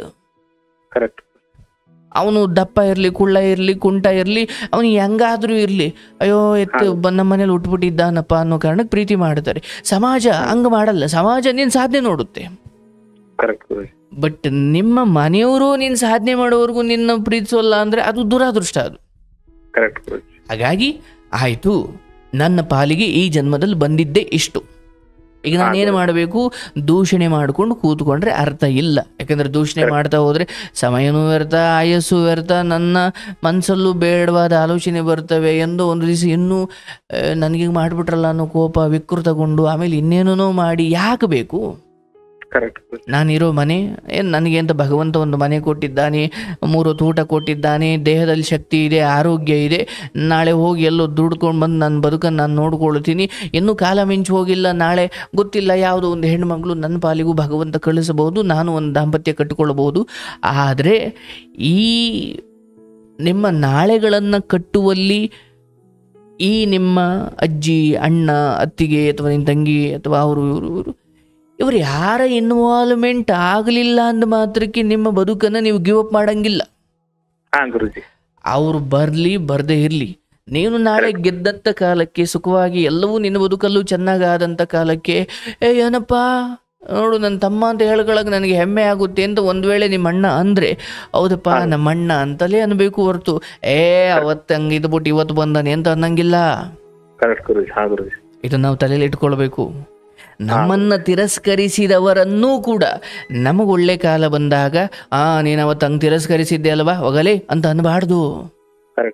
ಯಾಕಂದರೆ ದೊಡ್ಡತನ ಇರೋದು ನಿಮಗೆ ಭಗವಂತ ಎಲ್ಲ ಕೊಟ್ಟ ಕಾಲದಲ್ಲೂ, ಎಲ್ಲ ರೀತಿಯಲ್ಲೂ ನಿಮ್ಮನ್ನು ಸುಖವಾಗಿಟ್ಟ ಕಾಲದಲ್ಲೂ ನಿಮ್ಮನ್ನು ತುಚ್ಛವಾಗಿ ಕಂಡವರಿಗೂ ಬರ್ರಪ್ಪ ಒಳಗಡೆ ಅಂತ ಕೈ ಮುಗಿಬೇಕು ನೀವು. ಆಗ ಬದುಕು ಸಾರ್ಥಕವಾಗುತ್ತೆ ಹೊರತು ನಾನು ನೀನು ಅವತ್ತು ಹಂಗೆ ಅಂದಿದ್ದಕ್ಕೆ ಕೊಣೋ ನಾನು ಇವತ್ತು ಸಾಧಿಸಿದ್ದು ನಿಂತ್ಕೊಳ್ಳೋ ಅಲ್ಲಿ ಚಪ್ಪಲಿ ಬಿಡೋ ಜಾಗದಲ್ಲಿ ಇಂದ್ರೆ ಶ್ರೀಮಂತ ಆಗಿರ್ಬೋದು, ನೀನು ಒಳಗಡೆಯಿಂದ ಕೆಟ್ಟ ಕೆರೆ ಹಿಡ್ದೋದೆ. ಹಾಗಾಗಿ ಅಜ್ಜಿ, ಅಣ್ಣ ಇವರೆಲ್ಲರ ಮಾತುಗಳು ಕೂಡ ಇಲ್ಲ. ತುಂಬ ಕಾಳಜಿ ಮಾಡಿ ಇದ್ದುಕೊಂಡು ಕಾಳಜಿ ಮಾಡಿ ನಿಮ್ಮ ನಾಳೆಗಳ ಬಗ್ಗೆ ತುಂಬ ಕಾಳಜಿ ಇರೋರಾಗಿ ಮಾತು ಹೇಳಿದ್ದಿದ್ರೆ ಆಯ್ತಪ್ಪ ಅಜ್ಜಿ ಅಷ್ಟೆಲ್ಲ ಮಾಡ್ಕೊಂಡು ಬಂದಿದ್ದಾರೆ, ಈಗಲೂ ನಿಮಗೋಸ್ಕರ ಕಷ್ಟಪಡ್ತಿದ್ದಾರೆ, ಅದಕ್ಕೆ ಏನೋ ಒಂದು ಮಾತು ಹೇಳ್ತಾರೆ ಸಹಿಸ್ಕೊಳ್ಳಪ್ಪ ಅಂತಿದ್ದೆ. ಬಟ್ ಅದು ಯಾವುದೂ ಇಲ್ಲ ಅಂದಾಗ ನಿನ್ನ ಬದುಕೀಗ ಅದು ಹೇಳ್ತಾರಲ್ಲ, ಇನ್ನು 10 ಬಾಲಿಗೆ 50 ರನ್ ನೋಡಿಬೇಕು. ನೀನು ಒಬ್ಬನೇ ಬ್ಯಾಟಿಂಗ್ ಇರೋದೀಗ, ನೀನು ಒಬ್ಬನೇ ಆಡಬೇಕು. ಬಟ್ ಇಲ್ಲಿ ಔಟ್ ಆಗಿ ಹೋಗಿರೋರ್ನೆಲ್ಲ ದೂಷಣೆ ಮಾಡ್ಕೊಂಡು ಕೂತ್ಕೊಳಂಗಿಲ್ಲ. ಇಷ್ಟೇ ಓವರ್ ಇರೋದು, ಇಷ್ಟೇ ಬಾಲ್ಗಳಿರೋದು, ನೀನು ಒಬ್ಬನೇ ಆಡಬೇಕು. ಕರೆಕ್ಟ್ ಗುರುಜಿ. ಸೊ ನಿನ್ ಜೊತೆ ಯಾರೊಬ್ರು ಪಾರ್ಟ್ನರ್ ಬರ್ತಾರ, ಕಾಯು ಸ್ವಲ್ಪ, ಇನ್ನು ಏನ್ ಟೈಮ್ ಇರೋಗಿಲ್ಲ. ಅದೇ ಗುರುಜಿ. ಡಿಪ್ರೆಷನ್ಗೆ ಹೋಗೋದು, ಅಯ್ಯೋ ನನ್ ಬದುಕು ಹಿಂಗ ಆಗ್ಬಿಡ್ತು ಹಂಗ. ಗುರುಜಿ ಡಿಪ್ರೆಷನ್ ಹೋಗಿ ಒಂದ್ಸರಿ ನನ್ನ ತಲೆನೇ ಸರಿ ಇಲ್ಲ ಗುರು. ಡಿಪ್ರೆಷನ್ ಬರೀ ರಾತ್ರಿ ಮಲಗಿದ್ರೆ ಇವ್ರು ನಮ್ಮ ಅಜ್ಜಿದು ರಿಲೇಷನ್ ಇವ್ರೆ ಕಣ್ ಮುಂದ್ ಬರ್ತಾ ಇದ್ರು ಗುರುಜಿ. ಬ್ಯಾಡಪ್ಪ, ನನಗೆ ಯಾರು ಇಲ್ಲ ಅಂದ್ಕೊಂಡು ಎಷ್ಟು ಅನಾಥ ಮಕ್ಳು ಇವತ್ತು ಹಂಗ್ ಬದುಕ್ತಾ ಇಲ್ಲ. ಅದೇ ಗುರುಜಿ.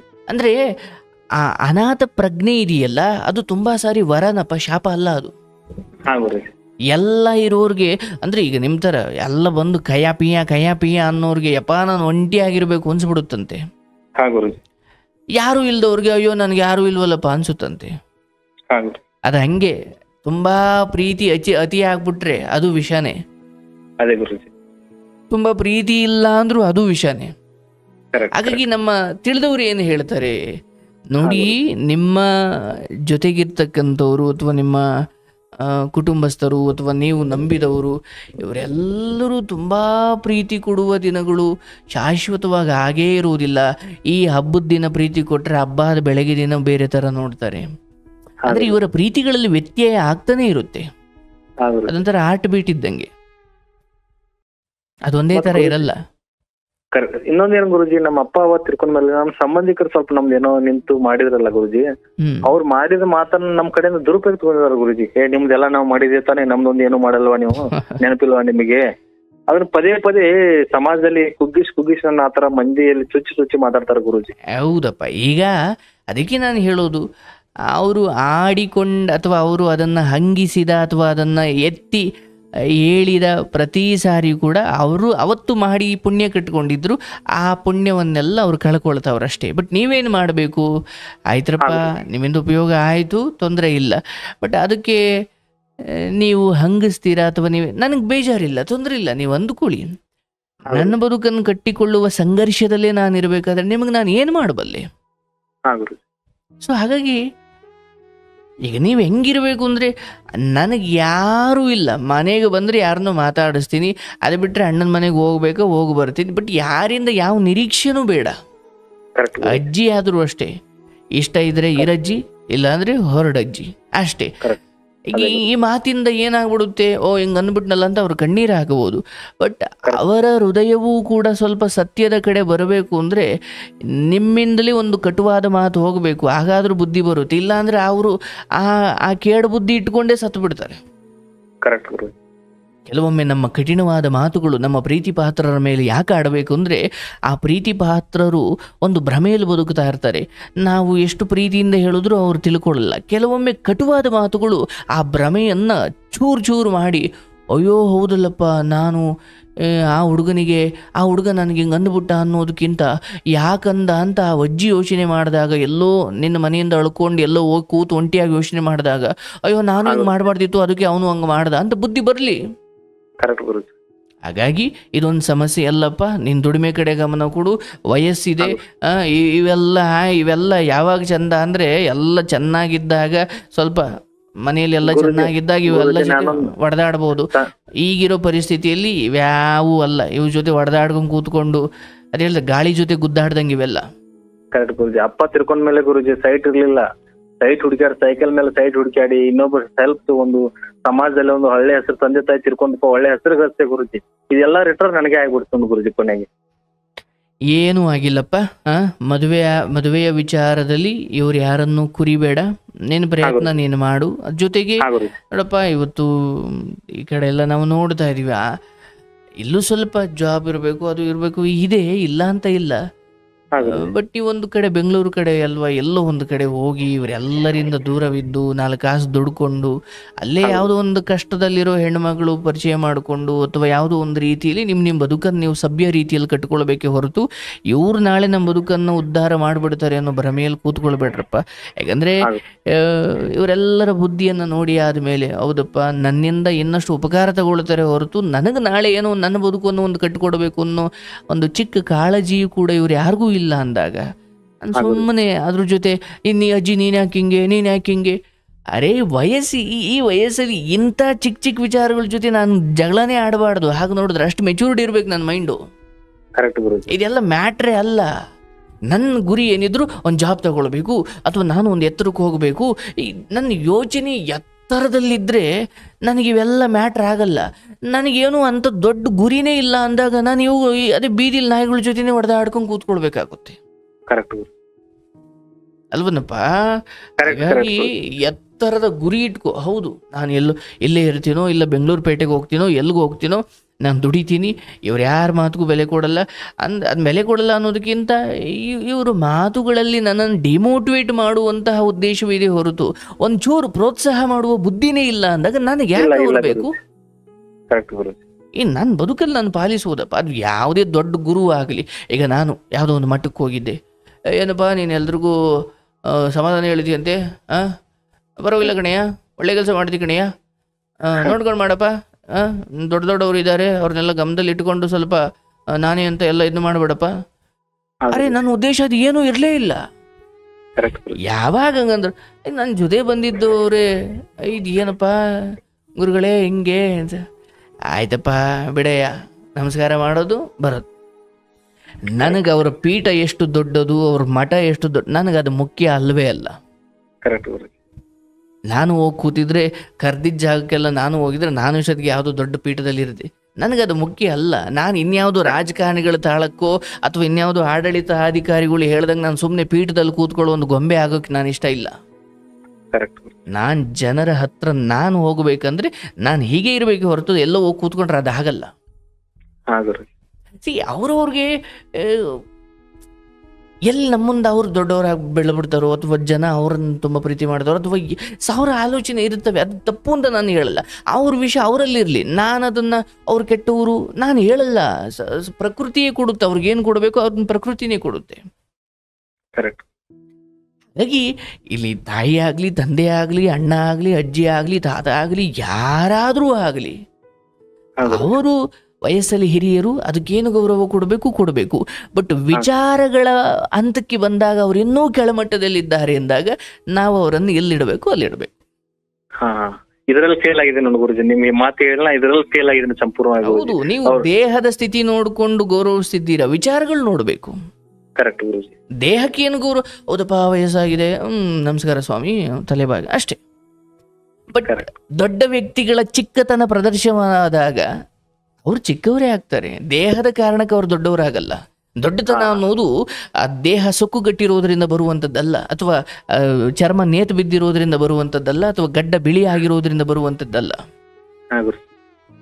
ವಿಚಾರಗಳ ಮೇಲೆ ನಿರ್ಧಾರ ಮಾಡಬೇಕು. ವಿಚಾರಗಳ ಮೇಲೆ ನಾವು ಅವರನ್ನು ಅಳಿಬೇಕೇ ಹೊರತು ವಿಚಾರಗಳೆಲ್ಲ ಅವರು ಅತ್ಯಂತ ಡಿಮೋಟಿವೇಟ್ ಮಾಡುವಂತಹ ನೆಗೆಟಿವ್ ಪರ್ಸನ್, ಮತ್ತು ಅವರು ಸದಾಕಾಲ ನಮ್ಮನ್ನು ಯಾವುದೇ ರೀತಿಯಲ್ಲಿ ಪ್ರೋತ್ಸಾಹಿಸುವುದಿಲ್ಲ, ಮತ್ತು ಅಸೂಹ್ಯ ಬುದ್ಧಿ, ಸ್ವಾರ್ಥ ಬುದ್ಧಿ, ಅಥವಾ ಈ ಚಿಕ್ಕದ್ರಲ್ಲೂ ತಪ್ಪು ಕಂಡುಹಿಡಿಯೋ ಬುದ್ಧಿ, ಈ ಥರದ್ದವರು ಅಂತ ಗೊತ್ತಾದಾಗ ಒಂದೋ ನಾವು ದೂರ ಆಗಬೇಕು, ಇಲ್ಲ ಅವ್ರನ್ನ ದೂರ ಇಡಬೇಕು. ಅವ್ರ ಮಾತಿಗೆ ಮನ್ನಣೆ ಕೊಡಬಾರ್ದು. ನೋಡಪ್ಪ, ನಾನು ಕೆಲವೊಮ್ಮೆ ನಾನು ಇತ್ತೀಚೆಗೆ ಬಿಡಿ ಬಹಳ ಗೌರವದಿಂದ ಕಾಣ್ತಾರೆ ಎಲ್ಲ ದೊಡ್ಡ ದೊಡ್ಡ ಮಠಮಾನ್ಯಗಳು, ದೊಡ್ಡ ಬಟ್ ಮೊದಲೊಂದು ಕಾಲ ಇತ್ತು, ಇನ್ನು ಶುರು ಮಾಡಿದ ಅಂಥದ್ದು. ಎಲ್ಲರೂ ಹೋದ್ರೆ ನಮ್ಮನ್ನು ಕೇಳೋರು, ಅದಿರುತ್ತೆ, ಏನು ಮಾಡ್ಲಿಕ್ಕಾಗಲ್ಲ. ಇವತ್ತಿಗೂ ಯಾರೋ ಬಿಡ ಅವನೇನು ಹೇಳ್ತಾನೆ, ಅಥವಾ ನಮ್ಮ ಪೀಠದ ಮುಂದೆ ಅವನದು ಯಾವ ಲೆಕ್ಕ ಇರುತ್ತೆ. ನಾನು ಕೇಳಿದ್ದೀನಿ ಆ ಮಾತುಗಳನ್ನ. ಬಟ್ ನನಗೆ ಅವುಗಳ ಜೊತೆ ಹೊಡೆದಾಡ್ಕೊಂಡು ಕೂತ್ಕೊಳ್ಳೋಕೆ ನಾನು ಇಲ್ಲಿ ಬಂದಿಲ್ಲ. ಅವರೇ ದೊಡ್ಡವರು, ನಾನೇ ಚಿಕ್ಕವನು, ತೊಂದರೆ ಇಲ್ಲ. ಬಟ್ ಈ 1 ಗಂಟೆ ಅಥವಾ ನಾನು ಕೌನ್ಸಿಲಿಂಗ್ ಬಂದಾಗ, ನನ್ನ ಆಶ್ರಮಕ್ಕೆ ಅವರು ಬಂದಾಗ, ಅಥವಾ ನಾನು ಕಾರ್ಯಕ್ರಮದಲ್ಲಿ ನಿಮ್ಮಂಥವ್ರ ಜೊತೆ ಮಾತಾಡಬೇಕಾ, ಈ ಸಮಯದಲ್ಲಿ ನಾನು ನಿಮಗೆ ಏನು ಪ್ರೀತಿಯಿಂದ ಹೇಳಬೇಕು, ನಿಮ್ಮ ಹೃದಯದಲ್ಲಿ ಏನು ಅಮೃತವನ್ನು ತುಂಬಬೇಕು ಅಷ್ಟೇ. ಅದನ್ನು ಇಲ್ಲಿ ನೀವು ಒಳ್ಳೆ ವಿಚಾರ ತಿಳ್ಕೊಂಡು ನೀವು ಆ ಮಠಗಳಿಗೆ ಹೋಗಿ ಕೂತ್ಕೊಂಡ್ರೆ ನನಗೇನು ಬೇಜಾರಿಲ್ಲ. ನನ್ನಿಂದ ಒಂಚೂರು ನೆಮ್ಮದಿ ಸಿಗ್ತಲ್ಲ ಅಷ್ಟೇ ಬೇಕಾಗಿರೋದು ಹೊರತು ನನ್ನ ದೊಡ್ಡಸ್ತಿಕೆ ನನಗಲ್ಲಿ ಬೇಕಿಲ್ಲ. ಹಾಗೆ ಜೀವನದಲ್ಲಿ ನಿಮ್ಮ ಏಳಿಗೆಯನ್ನು ಕಂಡಾಗ ಪ್ರೋತ್ಸಾಹಿಸೋರು ಇರ್ತಾರೆ, ಹಿಂದ್ಗಡೆ ಮಾತಾಡೋರು ಇರ್ತಾರೆ, ನೇರವಾಗಿ ನಿಮ್ಮನ್ನು ತುಳಿಯೋಕೆ ಬರೋರು ಇರ್ತಾರೆ. ಈ ನಾನಾ ರೀತಿಯ ವ್ಯಕ್ತಿತ್ವಗಳನ್ನು ಎದುರಿಸುವ ಶಕ್ತಿ ಇದ್ದರೆ ನಾವಿಲ್ಲಿ ಬದುಕಬಹುದು. ಇಲ್ಲ ಸರ್, ನಾನೇನು ಸರ್ ಒಳ್ಳೇದು ಮಾಡೋಕ್ಕೆ ಹೋಗ್ತೀನಿ ಸರ್, ಇವ್ರು ಯಾಕೆ ಸರ್ ಹಿಂಗೆ ಮಾಡ್ತಾರೆ. ಹೌದು, ಒಳ್ಳೇದು ಮಾಡ್ಲಿಕ್ಕೆ ಹೋದಾಗಲೇ ಹಣ್ಣು ಬಿಟ್ಟಾಗಲೇ ಮರಕ್ಕೆ ಕಲ್ಲು ಹೊಡೆಯೋದು. ಹಾಗಿದ್ದಾಗ ನಾನು ಎದುರಿಸಬೇಕು. ಬಟ್ ಈ ಹೋರಾಟ ಬೇರೆ, ಶತ್ರುತ್ವ ಬೇರೆ, ಚರ್ಚೆ ಬೇರೆ, ಸುಮ್ಮನೆ ಕೂಗಾಟಗಳು ಬೇರೆ. ಕೂಗಾಟಗಳೆಲ್ಲ ಚರ್ಚೆ ಆಗಲ್ಲ. ಚರ್ಚೆ ಅಂದರೆ ಅವ್ರದ್ದೊಂದು ಸಿದ್ಧಾಂತ ಇರುತ್ತೆ, ಇವ್ರದ್ದೊಂದು ಸಿದ್ಧಾಂತ ಇರುತ್ತೆ, ಅವ್ರದ್ದು ಅವ್ರು ಮಂಡಿಸ್ತಾರೆ, ಇವ್ರು ಮಂಡಿಸ್ತಾರೆ. ಬಟ್ ಇವತ್ತು ನ್ಯೂಸ್ ಚಾನಲ್ ಕೂರ್ತ ಅದು ಚರ್ಚೆ ಅಲ್ಲ, ಅದು ಈ ಬೀದಿ ನಾಯಿಗಳಲ್ಲೂ ಕಿತ್ತಾಡ್ತವಲ್ಲ. ಅದೇ ಗುರುಜಿ ಅಲ್ವಾ? ಹಾಗಾಗಿ ಅದು ನಮ್ಮ ಅಜ್ಜಿ, ತಾತ, ಅಪ್ಪ, ಅಮ್ಮ, ಅಣ್ಣ, ತಮ್ಮ ಯಾರಾದರೂ ಆಗಿರ್ಬೋದು, ವಿಚಾರಗಳ ದೃಷ್ಟಿಯಿಂದ ಅವರು ತುಂಬ ಭೋಗಕ್ಕೆ ಅಂಟ್ಕೊಂಡ್ಬಿಟ್ಟಿದ್ದಾರೆ, ಇನ್ನೊಬ್ಬರು ದುಃಖ ಅವ್ರಿಗೆ ಅರ್ಥವಾಗಲ್ಲ ಅಂದಾಗ ನಾವು ಸಂಬಂಧದ ಕಾರಣಕ್ಕೆ ನಾವು ಅವ್ರ ಹತ್ರ ಅಂಟ್ಕೊಳ್ಬಾರ್ದು. ಸ್ವಲ್ಪ ನಮ್ಮ ಮೈಂಡ್ ಈ ಸೇಮ್ ಮೈಂಡೆಡ್ ಪೀಪಲ್ಗಳನ್ನು ಹುಡುಕಿ ಅವ್ರ ಸಹವಾಸ ಮಾಡಿಬಿಡ್ಬೇಕು. ಆಗ ನಮಗೆ ಗುರುಜಿ ನಾನು ಯಾರ ಮುಂದನು ಕಷ್ಟ ಹೇಳ್ಕೊಂಡ್ರೆ ಗುರುಜಿ, ಫಸ್ಟ್ ಟೈಮ್ ನಮ್ಮ 16 ವರ್ಷ ನಮ್ಮ ತಂದೆ ತಿಳ್ಕೊಂಡು ಇವತ್ ನಿಮ್ ಮುಂದೆ ಕಷ್ಟ ಹೇಳ್ಕೊಂಡ್ರೆ ಅರ್ಧ ಮನಸ್ಸು ಹಗರ ಆಯ್ತು ಗುರುಜಿ. ಯಾರ ಮುಂದೆ ಹೇಳ್ಕೊಂಡ್ರಲ್ಕ ಮರ್ಯಾದೆ ಗಂಜಿ ಗುರುಜಿ. ನಾವು ಫಸ್ಟ್ ಟೈಮ್ ನಿಮ್ ಮುಂದೆ ಹೇಳಿದೆ ಗುರುಜಿ. ತುಂಬಾ ಬಹುಶಃ ನನ್ನ ಜೀವನದಲ್ಲಿ ಇಷ್ಟು ನಿಮಿಷ ಮಾತಾಡಿರೋರು ಯಾರು ಇಲ್ಲ ಗುರುಜಿ. ತಾಳ್ಮೆಯಿಂದ ಒಳ್ಳೆ ಸಂದೇಶಗಳನ್ನು ಕೊಟ್ಟಿದ್ರೆ ಗುರುಜಿ ತುಂಬಾ ಬದಲಾವಣೆ ಆಗ್ತದೆ. ನಿಮ್ಮ ಮಾತಿ ಬೆಲೆ ಖಂಡಿತ. ನೋಡಿ, ನೀವು ಪ್ರಯತ್ನ ಮಾಡಿದ್ದೀರಿ, ಎಷ್ಟೆಲ್ಲ ಕಷ್ಟಪಟ್ಟಿದ್ದೀರಿ, ಬೆಂಗಳೂರಿನ ಯಾವುದೋ ಕೊಳಗೇರಿಯಲ್ಲಿ ಕೂತು ನಿಮ್ಮ ಜೀವನದ ಕನಸನ್ನು ಕಂಡಿದ್ದೀರಿ. ಬಟ್ ಪ್ರಯತ್ನದ ಹೊರತಾಗಿ ನೀವು ಅಂದ್ಕೊಂಡಿದ್ದು ಆಗಲಿಲ್ಲ ಅಂದಾಗ ನೀವು ಅರ್ಥ ಮಾಡ್ಕೊಳ್ಳಿ, ನಿಮಗೇಂತ ಒಂದೊಳ್ಳೆಯ ಬದುಕನ್ನು ಭಗವಂತ ಕಾಯ್ದಿರಿಸಿದ್ದಾನೆ. ಆದರೆ ನೀವು ಈ ಚಿಕ್ಕ ಮನಸ್ಥಿತಿಯ ವ್ಯಕ್ತಿತ್ವಗಳೊಂದಿಗೆ, ಚಿಕ್ಕ ಬುದ್ಧಿಗಳೊಂದಿಗೆ ಹೊಡೆದಾಡ್ಕೊಂಡು ಕೂತ್ಕೊಂಡ್ರೆ ನೀವೇನೂ ಆಗಲ್ಲ. ಹಾಗಾಗಿ ಸ್ವಲ್ಪ ನಮ್ಮ ಯೋಚನೆಗಳನ್ನು ಎತ್ತರಕ್ಕೆ ತೆಗೆದುಕೊಂಡು ಹೋದಾಗ, ಇವರೆಲ್ಲ ಈಗ ಬೆಟ್ಟದ ಮೇಲಿಂದ ನಿಂತು ಕೆಳಗಡೆಗೆ ನೋಡಿದಾಗ ಜನ ಚಿಕ್ಕ ಕಾಣ್ತಾರೆ, ಅವಾಗ ನಮಗೆ ಅವ್ರು ಮ್ಯಾಟ್ರ್ ಅಲ್ಲ. ನೀವು ಹಾಗೆ ಬೆಟ್ಟದಷ್ಟು ಎತ್ತರದ ಆಲೋಚನೆ ಮಾಡಿ, ಅಜ್ಜಿ ಹಿಂಗಂತಾರೆ, ಅದು ಅಣ್ಣ ನೋಡಲಿಲ್ಲ, ಅಣ್ಣ ನನ್ನ ಕಡೆಗೆ ಇಲ್ಲಪ್ಪ ಅದೆಲ್ಲ ಬಿಟ್ಬಿಟ್ಟಿದ್ದೀನಿ, ಈಗ ನನ್ನ ಗಮನ ಏನಿದ್ರು ದುಡ್ಡು ಮಾಡಬೇಕು, ಚೆನ್ನಾಗಿ ಕೆಲಸ ಮಾಡಬೇಕು, ಆರೋಗ್ಯ ನೋಡ್ಕೊಳ್ಬೇಕು, ಲೈಫ್ ಎಂಜಾಯ್ ಮಾಡಬೇಕು, ಒಬ್ರಿಗೆ ಉಪಕಾರ ಮಾಡಬೇಕು, ಏನು ನನ್ನ ಬದುಕಲ್ಲಿ ಇಂಥದ್ದೇನೋ ಇದೆ ಸರ್, ಈಗ ಮೊದಲಂಗೆ ಇವ್ರಿಗೆಲ್ಲ ತಲೆ ಕೆಡ್ಸ್ಕೊಳ್ಳೋದು ಬಿಟ್ಬಿಟ್ಟಿದ್ದೀನಿ ಅಂದರೆ ಬೆಟ್ಟದಷ್ಟು ಎತ್ತರದ ಮೈಂಡ್ ಸೆಟ್ ನಿಮಗಿದ್ದಾಗ ಇವರೆಲ್ಲ ಕಾಲು ಬುಡದಲ್ಲೇ ಕೂಗಾಡ್ತಾರೆ. ನಿಮ್ಗೆ ಅಷ್ಟು ಕೇಳಿಸಲ್ಲ, ನಿಮ್ಗೆ ಅಷ್ಟು ಬೇಜಾರಾಗಲ್ಲ ಅವಾಗ. ಬಟ್ ನೀವು ಇವ್ರ ಹಂತದಲ್ಲೇ ಇದ್ದಾಗ ನಿಮ್ಮ ಮುಖ ಅವ್ರ ಮುಖ ಒಂದೇ ನೇರಕ್ಕೆ ಎದ್ಬಿಡುತ್ತೆ, ಅವ್ರು ಉಗ್ದಿದ್ ನಿಮ್ಮ ಮುಖದ ಮ್ಯಾಕೆ ಬೀಳುತ್ತೆ. ಅದೇ ನೀವು ಬೆಟ್ಟದ ಮೇಲೆ ಇರಿ, ಅವ್ರು ಉಗ್ದಿದ್ ಮತ್ತೆ ಅವ್ರ ಮುಖದ ಮ್ಯಾಕೆ ಬೀಳುತ್ತೆ. ಸೊ ನಿಮ್ಮ ಆಲೋಚನೆಗಳನ್ನು ಎತ್ತರ ಮಾಡ್ಕೊಳ್ಳಿ. ನೀವು ಮನೆ ಕ್ಲೀನ್ ಮಾಡ್ಕೊಳ್ಳೋಗಿ ಯಥಾವತ್ತು ನೀವೇನು ಪ್ರೊಸೀಜರ್ ಫಾಲೋ ಮಾಡ್ತಿದ್ರಿ, ಯಾರನ್ನು ಜಾತಿ ಮತ ನೋಡಬೇಡಿ ಸರ್, ಆಯ್ತಾ? ನಾನ್ ಮಾಡಲ್ಲ ಗುರುಜಿ, ಇವ್ರು ನಮ್ಮ ಅಜ್ಜಿಯವ್ರು ತಾವ್ ಮಾಡೋದ್ರಲ್ಲಿ ನನ್ನನ್ನು ಸಮಾಜದಲ್ಲಿ ಅಸಹ್ಯ ಮಾಡಿಬಿಡ್ತಾರೆ ಗುರುಜಿ. ಇಂತ ಮೈಂಡ್ ಸೆಟ್ ಕುಂತಿ ನಾನು ಅವ್ರು ಮಾಡಿರೋದು ನಾನು ಅನುಭವಿಸೋದಾಯ್ತು. ಅದೇ ಹೇಳಿದ್ನಲ್ಲ, ಕೆಲವೊಮ್ಮೆ ಅಜ್ಜಿ ನಾನು ಮಾಡೋದೇ ಹೆಂಗೆ, ಇರಂಗಿದ್ರೆ ಇರು, ಇಲ್ಲಾಂದ್ರೆ ಹೋಗೋದಿದ್ರು ಹೋಗು, ಈ ಮಾತುಗಳು ಬರೋದ್ರಿಂದ ಆಕೆಯಲ್ಲಿನ ಈ ಚಿಕ್ಕ ಬುದ್ಧಿ ದೂರವಾಗುತ್ತೆ. ಮೊಮ್ಮಗನಿಂದ ಏಳಿಸ್ಕೊಂಡು ಅಥವಾ ನಿಮ್ಮಂಥವರಿಂದ ಏಳಿಸ್ಕೊಂಡಾದ ಮೇಲೆ ದೊಡ್ಡವರ ಚಿಕ್ಕ ಬುದ್ಧಿಗಳು ಹೋದ್ರೆ ಅದು ಪುಣ್ಯವೇ.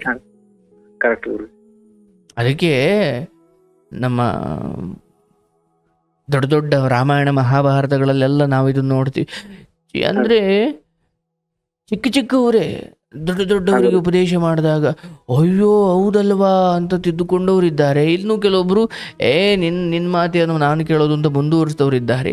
ಬಟ್ ನಿಮ್ಮ ಅಜ್ಜಿಯ ವಿಚಾರದಲ್ಲಿ ಅಥವಾ ಅವರ ಮಡಿ ಮೈಲಿಗೆಗಳು ಅಥವಾ ಅವರ ಅದು ಹಿಂದೆಯಿಂದ ನಡ್ಕೊಂಡು ಬಂದಿರ್ತವೆ. ಅದಕ್ಕೆ ತಾನೇ ನಮ್ಮ ದೇಶದಲ್ಲಿ ಇನ್ನೂ ನಮ್ಮ ಧರ್ಮದಲ್ಲಿರುವ ಅಂಥ ಬುದ್ಧಿಗಳನ್ನು ಓಡಿಸೋಕೆ ಒದ್ದಾಡ್ತಾ ಇದ್ದೀವಿ.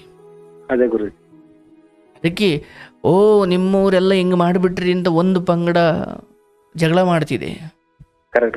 ಇವೆಲ್ಲ ನಡೀತಾ ಇದೆ. ಏನು ಮಾಡೋದು? ಹಿಂದೆಯಿಂದ ಆಳವಾಗಿ ನಿಮ್ಮ ಅಜ್ಜಿ ಮನಸ್ಸಲ್ಲಿ ಬೇರೆ ಊರು ಬಿಟ್ಟಿದೆ.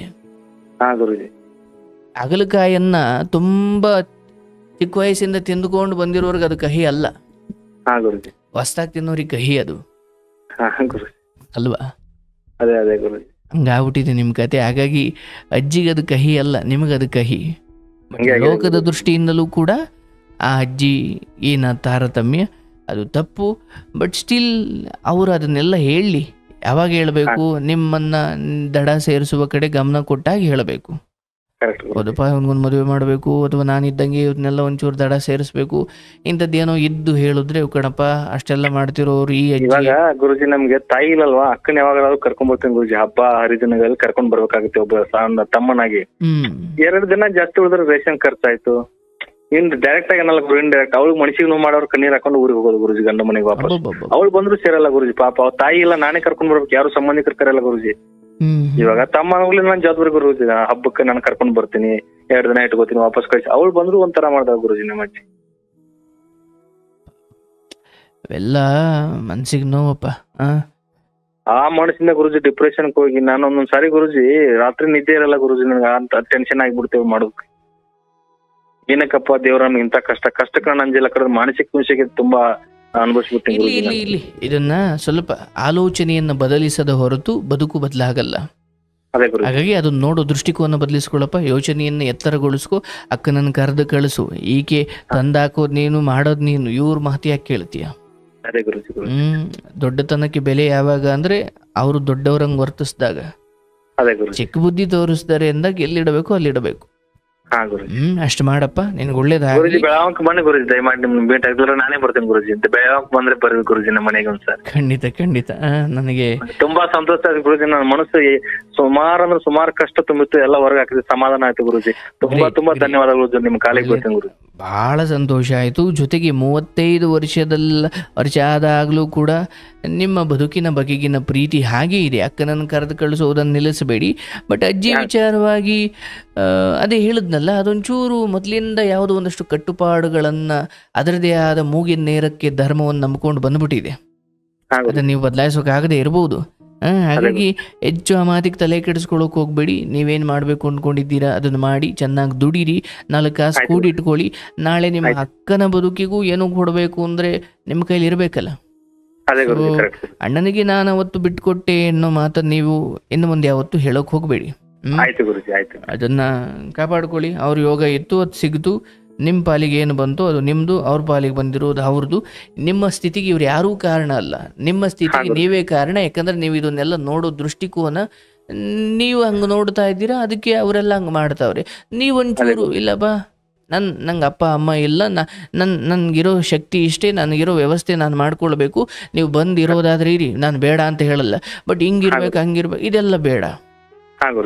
ಆ ನಿಟ್ಟಿನಲ್ಲಿ ನಿಮ್ಮ ಅಕ್ಕನನ್ನೇ ತಾಯಿ ಅಂತ ಭಾವಿಸಿ ಅವರ ನೆರಳಿನಲ್ಲಿ ಮುಂದೆ ಹೋಗಿ ಅವರ ವಿಶ್ವಾಸ ಗಳಿಸ್ಕೊಂಡು ಅವ್ರ ಮಕ್ಕಳಿಗೂ ಏನಾದರೂ ಉಪಕಾರ ಮಾಡಿಕೊಂಡು ನಿಮ್ಮ ಜೀವನವನ್ನು ಹೇಗೋ ಸಾರ್ಥಕಗೊಳಿಸ್ಕೊಳ್ಳಿ. ನಿಮ್ಗೆ ಒಳ್ಳೇದಾಗಲಿ.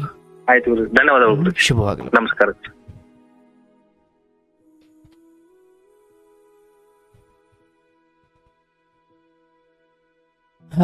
ಈಶ್ವರ ನೋಡಿ ಪಾಪ, 35 ವರ್ಷ ಮದುವೆ ಆಗಿಲ್ಲ, ಅಪ್ಪ ಅಮ್ಮ ಕೂಡ ಇಲ್ಲ. ತಂದೆಯಂತೆ ಮುಂದೆ ನಿಂತು ಎಲ್ಲ ನೋಡಬೇಕಾದ ಅಣ್ಣ ತನ್ನ ಬದುಕನ್ನು ಸೇಫ್ ಮಾಡ್ಕೊಂಡು ಒಂದು ಕಡೆ ಕೂತಿದ್ದಾರೆ. ಈ ಕಡೆ ಹಿರಿಯರಾಗಿ ಅಜ್ಜಿ ಅನಿಸಿಕೊಂಡವರು, ನಿನ್ನ ತಮ್ಮ ಮದುವೆ ಮಾಡ್ಬೇಕಣ, ಆಯಿತು ಒಂದು ಎಲ್ಲೋ ಹೆಣ್ಣು ಹುಡ್ಕೋಣ, ಏನೋ ಒಂದು ಮಾಡೋಣ ಬಾರಪ್ಪ, ಅಥವಾ ನಿನ್ನ ತಮ್ಮ ನಂಗೆ ಬಿಡಬಾರ್ದಪ್ಪ, ಕರೆದು ಕಳಿಸಿ ಅಥವಾ ಆತನಿಗೆ ಕಷ್ಟ ಸುಖ ಹಂಚ್ಕೊಳ್ಬು, ನೀವೆಲ್ಲ ಒಟ್ಟಿಗೆ ಇರಬೇಕಪ್ಪ ಅಂತ ಹೇಳಬೇಕಾದ ಅಜ್ಜಿ ಒಂದು ಕಣ್ಣಿಗೆ ಬೆಣ್ಣೆ, ಇನ್ನೊಂದು ಕಣ್ಣಿಗೆ ಸುಣ್ಣ ಅನ್ನೋ ಮಲತಾಯಿ ಧೋರಣೆ ತೋರಿಸಿದಾಗ, ಸರಿ ತಂದೆ ತಾಯಿ ಇದ್ದರೆ ಅವ್ರ ಮಡ್ಲಲ್ಲಿ ಕೂತು ಮಲಗಿ ಹತ್ತು ನೋವು ಕಳ್ಕೊಳ್ಬೋದಿತ್ತು, ಅಥವಾ ಅಕ್ಕ ಮನೇಲಿದ್ದರೆ ಹತ್ತು ನೋವು ಕಳ್ಕೊಳ್ಬೋದಿತ್ತು. ಅಕ್ಕನ ಬದುಕು ನೋಡಿದ್ರೆ ಹೀಗೆ, ಈ ಕಡೆ ನೋಡಿದ್ರೆ ತಂದೆ ತಾಯಿ ಇಲ್ಲ, ಈ ಕಡೆ ನೋಡಿದ್ರೆ ಕೆಲಸ ಸಿಗ್ತಾ ಇಲ್ಲ, ಈ ಕಡೆ ಮದುವೆ ಆಗ್ತಾ ಇಲ್ಲ, ಈ ಕಡೆ ಅಣ್ಣ ಹೀಗೆ, ಏನು ಎಲ್ಲ ಬಾಣಗಳು ಒಮ್ಮೆ ಬಂದು ಒಬ್ಬ ಯುವಕನನ್ನು ಹೀಗೆ ಚುಚ್ಚಿಕೊಂಡಾಗ ಅದು ಎಲ್ಲಿಗೆ ಹೋಗ್ಬೇಕು ಅವರು? ನೋಡಿ, ನಾನು ಹೇಳೋದು ಎಲ್ರಿಗೂ ಅವನು ದೈಹಿಕವಾಗಿ ಎಷ್ಟೇ ಗಟ್ಟಿ ಇರ್ಬೋದು, ಮನಸ್ಸು ಅಂತ ಎಲ್ಲರೂ ಅಷ್ಟೇ ಸೂಕ್ಷ್ಮ ಮನಸ್ಸಲ್ವಾ? ಬಿಡಪ್ಪ ಅವ್ನು ಜಿಮ್ ಬಾಡಿ ಅಂತ ನೋವು ಕೊಡೋಕ್ಕಾಗುತ್ತಾ ಅವನಿಗೆ? ಇಲ್ಲ ತಾನೇ? ಯಾಕೆ ಹಾಗೆ ಮಾಡ್ತೀರಿ? ಅಜ್ಜಿ ಏನು ಅಜ್ಜಿ ಅದು? ವಯಸ್ಸಲ್ಲಿ 70 ವರ್ಷ ಆಗಿ 80 ವರ್ಷ ಆಗಿ ಕೂದಲೆಲ್ಲ ಬಿಳಿ ಆಗ್ಬಿಟ್ರೆ ದೊಡ್ಡವರಾಗಲ್ಲ. ಅದು ದೇಹದ ಮುದಿತನ. ಬಟ್ ಬುದ್ಧಿ ಇನ್ನೂ ಅದೇ ಚಿಕ್ಕತನದಲ್ಲಿದೆ ಅಂದರೆ ಅವ್ರು ದೊಡ್ಡವರಾಗಲ್ಲ. ಹಾಗಾಗಿ ನಿಮ್ಮ ಮೊಮ್ಮಕ್ಕಳು ಕೇಳ್ತಿರೋರ್ಗೆ ಯಾರಾದರೂ ವಯಸ್ಸಾದವರಿದ್ದರೆ, ನೀವು ದೊಡ್ಡವರಿದ್ದೀರಿ, ಬಟ್ ನನ್ನ ಸಲಹೆ, ನೀವು ಅವ್ರಿಗೆ ಉಪಕಾರ ಮಾಡದೇ ಇದ್ರೂ ಪರವಾಗಿಲ್ಲ. ಅಯ್ಯೋ ನಮ್ಮ ಕಾಲದಲ್ಲಿ ಹಂಗಿದ್ದೋ ನೋಡಿ ಇವರೆಲ್ಲ ಹಾಳಾಗಿ ಹೋಗ್ಬಿಟ್ರು ಹಂಗೆ ಹಿಂಗೆ ಅಂತ ಡಿಮೋಟಿವೇಟ್ ಮಾಡಬೇಡಿ. ಕರೆದು ತಲೆ ಸಾವ್ರಿ ಬುದ್ಧಿ ಹೇಳಿ, ಹಿಂಗಲ್ಲಪ್ಪ ಹಿಂಗೆ ಹೇಳಿ ಅಷ್ಟೇ. ನಿಮ್ಮ ಕರ್ಮ ನೀವು ಕಳ್ಕೊಂಬಿಡಿ ಅಲ್ವಾ? ನಿನಗೆ ಒಳ್ಳೇದಾಗ್ಲಪ್ಪ, ನಿನ್ನ ಬದುಕಿಗೂ ಒಂದು ಒಳ್ಳೆ ತಾಯಿ ಪ್ರೀತಿ ನೀಡೋ ಒಂದು ಹೆಣ್ಮಗಳು ಹೆಂಡತಿಯಾಗಿ ಬರಲಿ, ನಿಮಗೊಂದೊಳ್ಳೆ ಕೆಲಸ ಸಿಕ್ಕಿ ನಿಮ್ಮದು ಒಂದು ದುಡಿಮೆ ಆಗಿ, ಇದೇ ಅಣ್ಣ ಇದೇ ಅಜ್ಜಿ ಇವರೆಲ್ಲರಿಗೂ ಕಷ್ಟ ಕಾಲದಲ್ಲಿ ಉಪಕಾರ ಮಾಡುವಷ್ಟು ಶಕ್ತಿ ಭಗವಂತ ನಿಮಗೆ ಕೊಡಲಿ. ಯಾರ ಮೇಲೂ ದ್ವೇಷ ಬೇಡ. ಒಳ್ಳೆಯದಾಗಲಿ, ನಿಮಗೆ ಶುಭವಾಗಲಿ.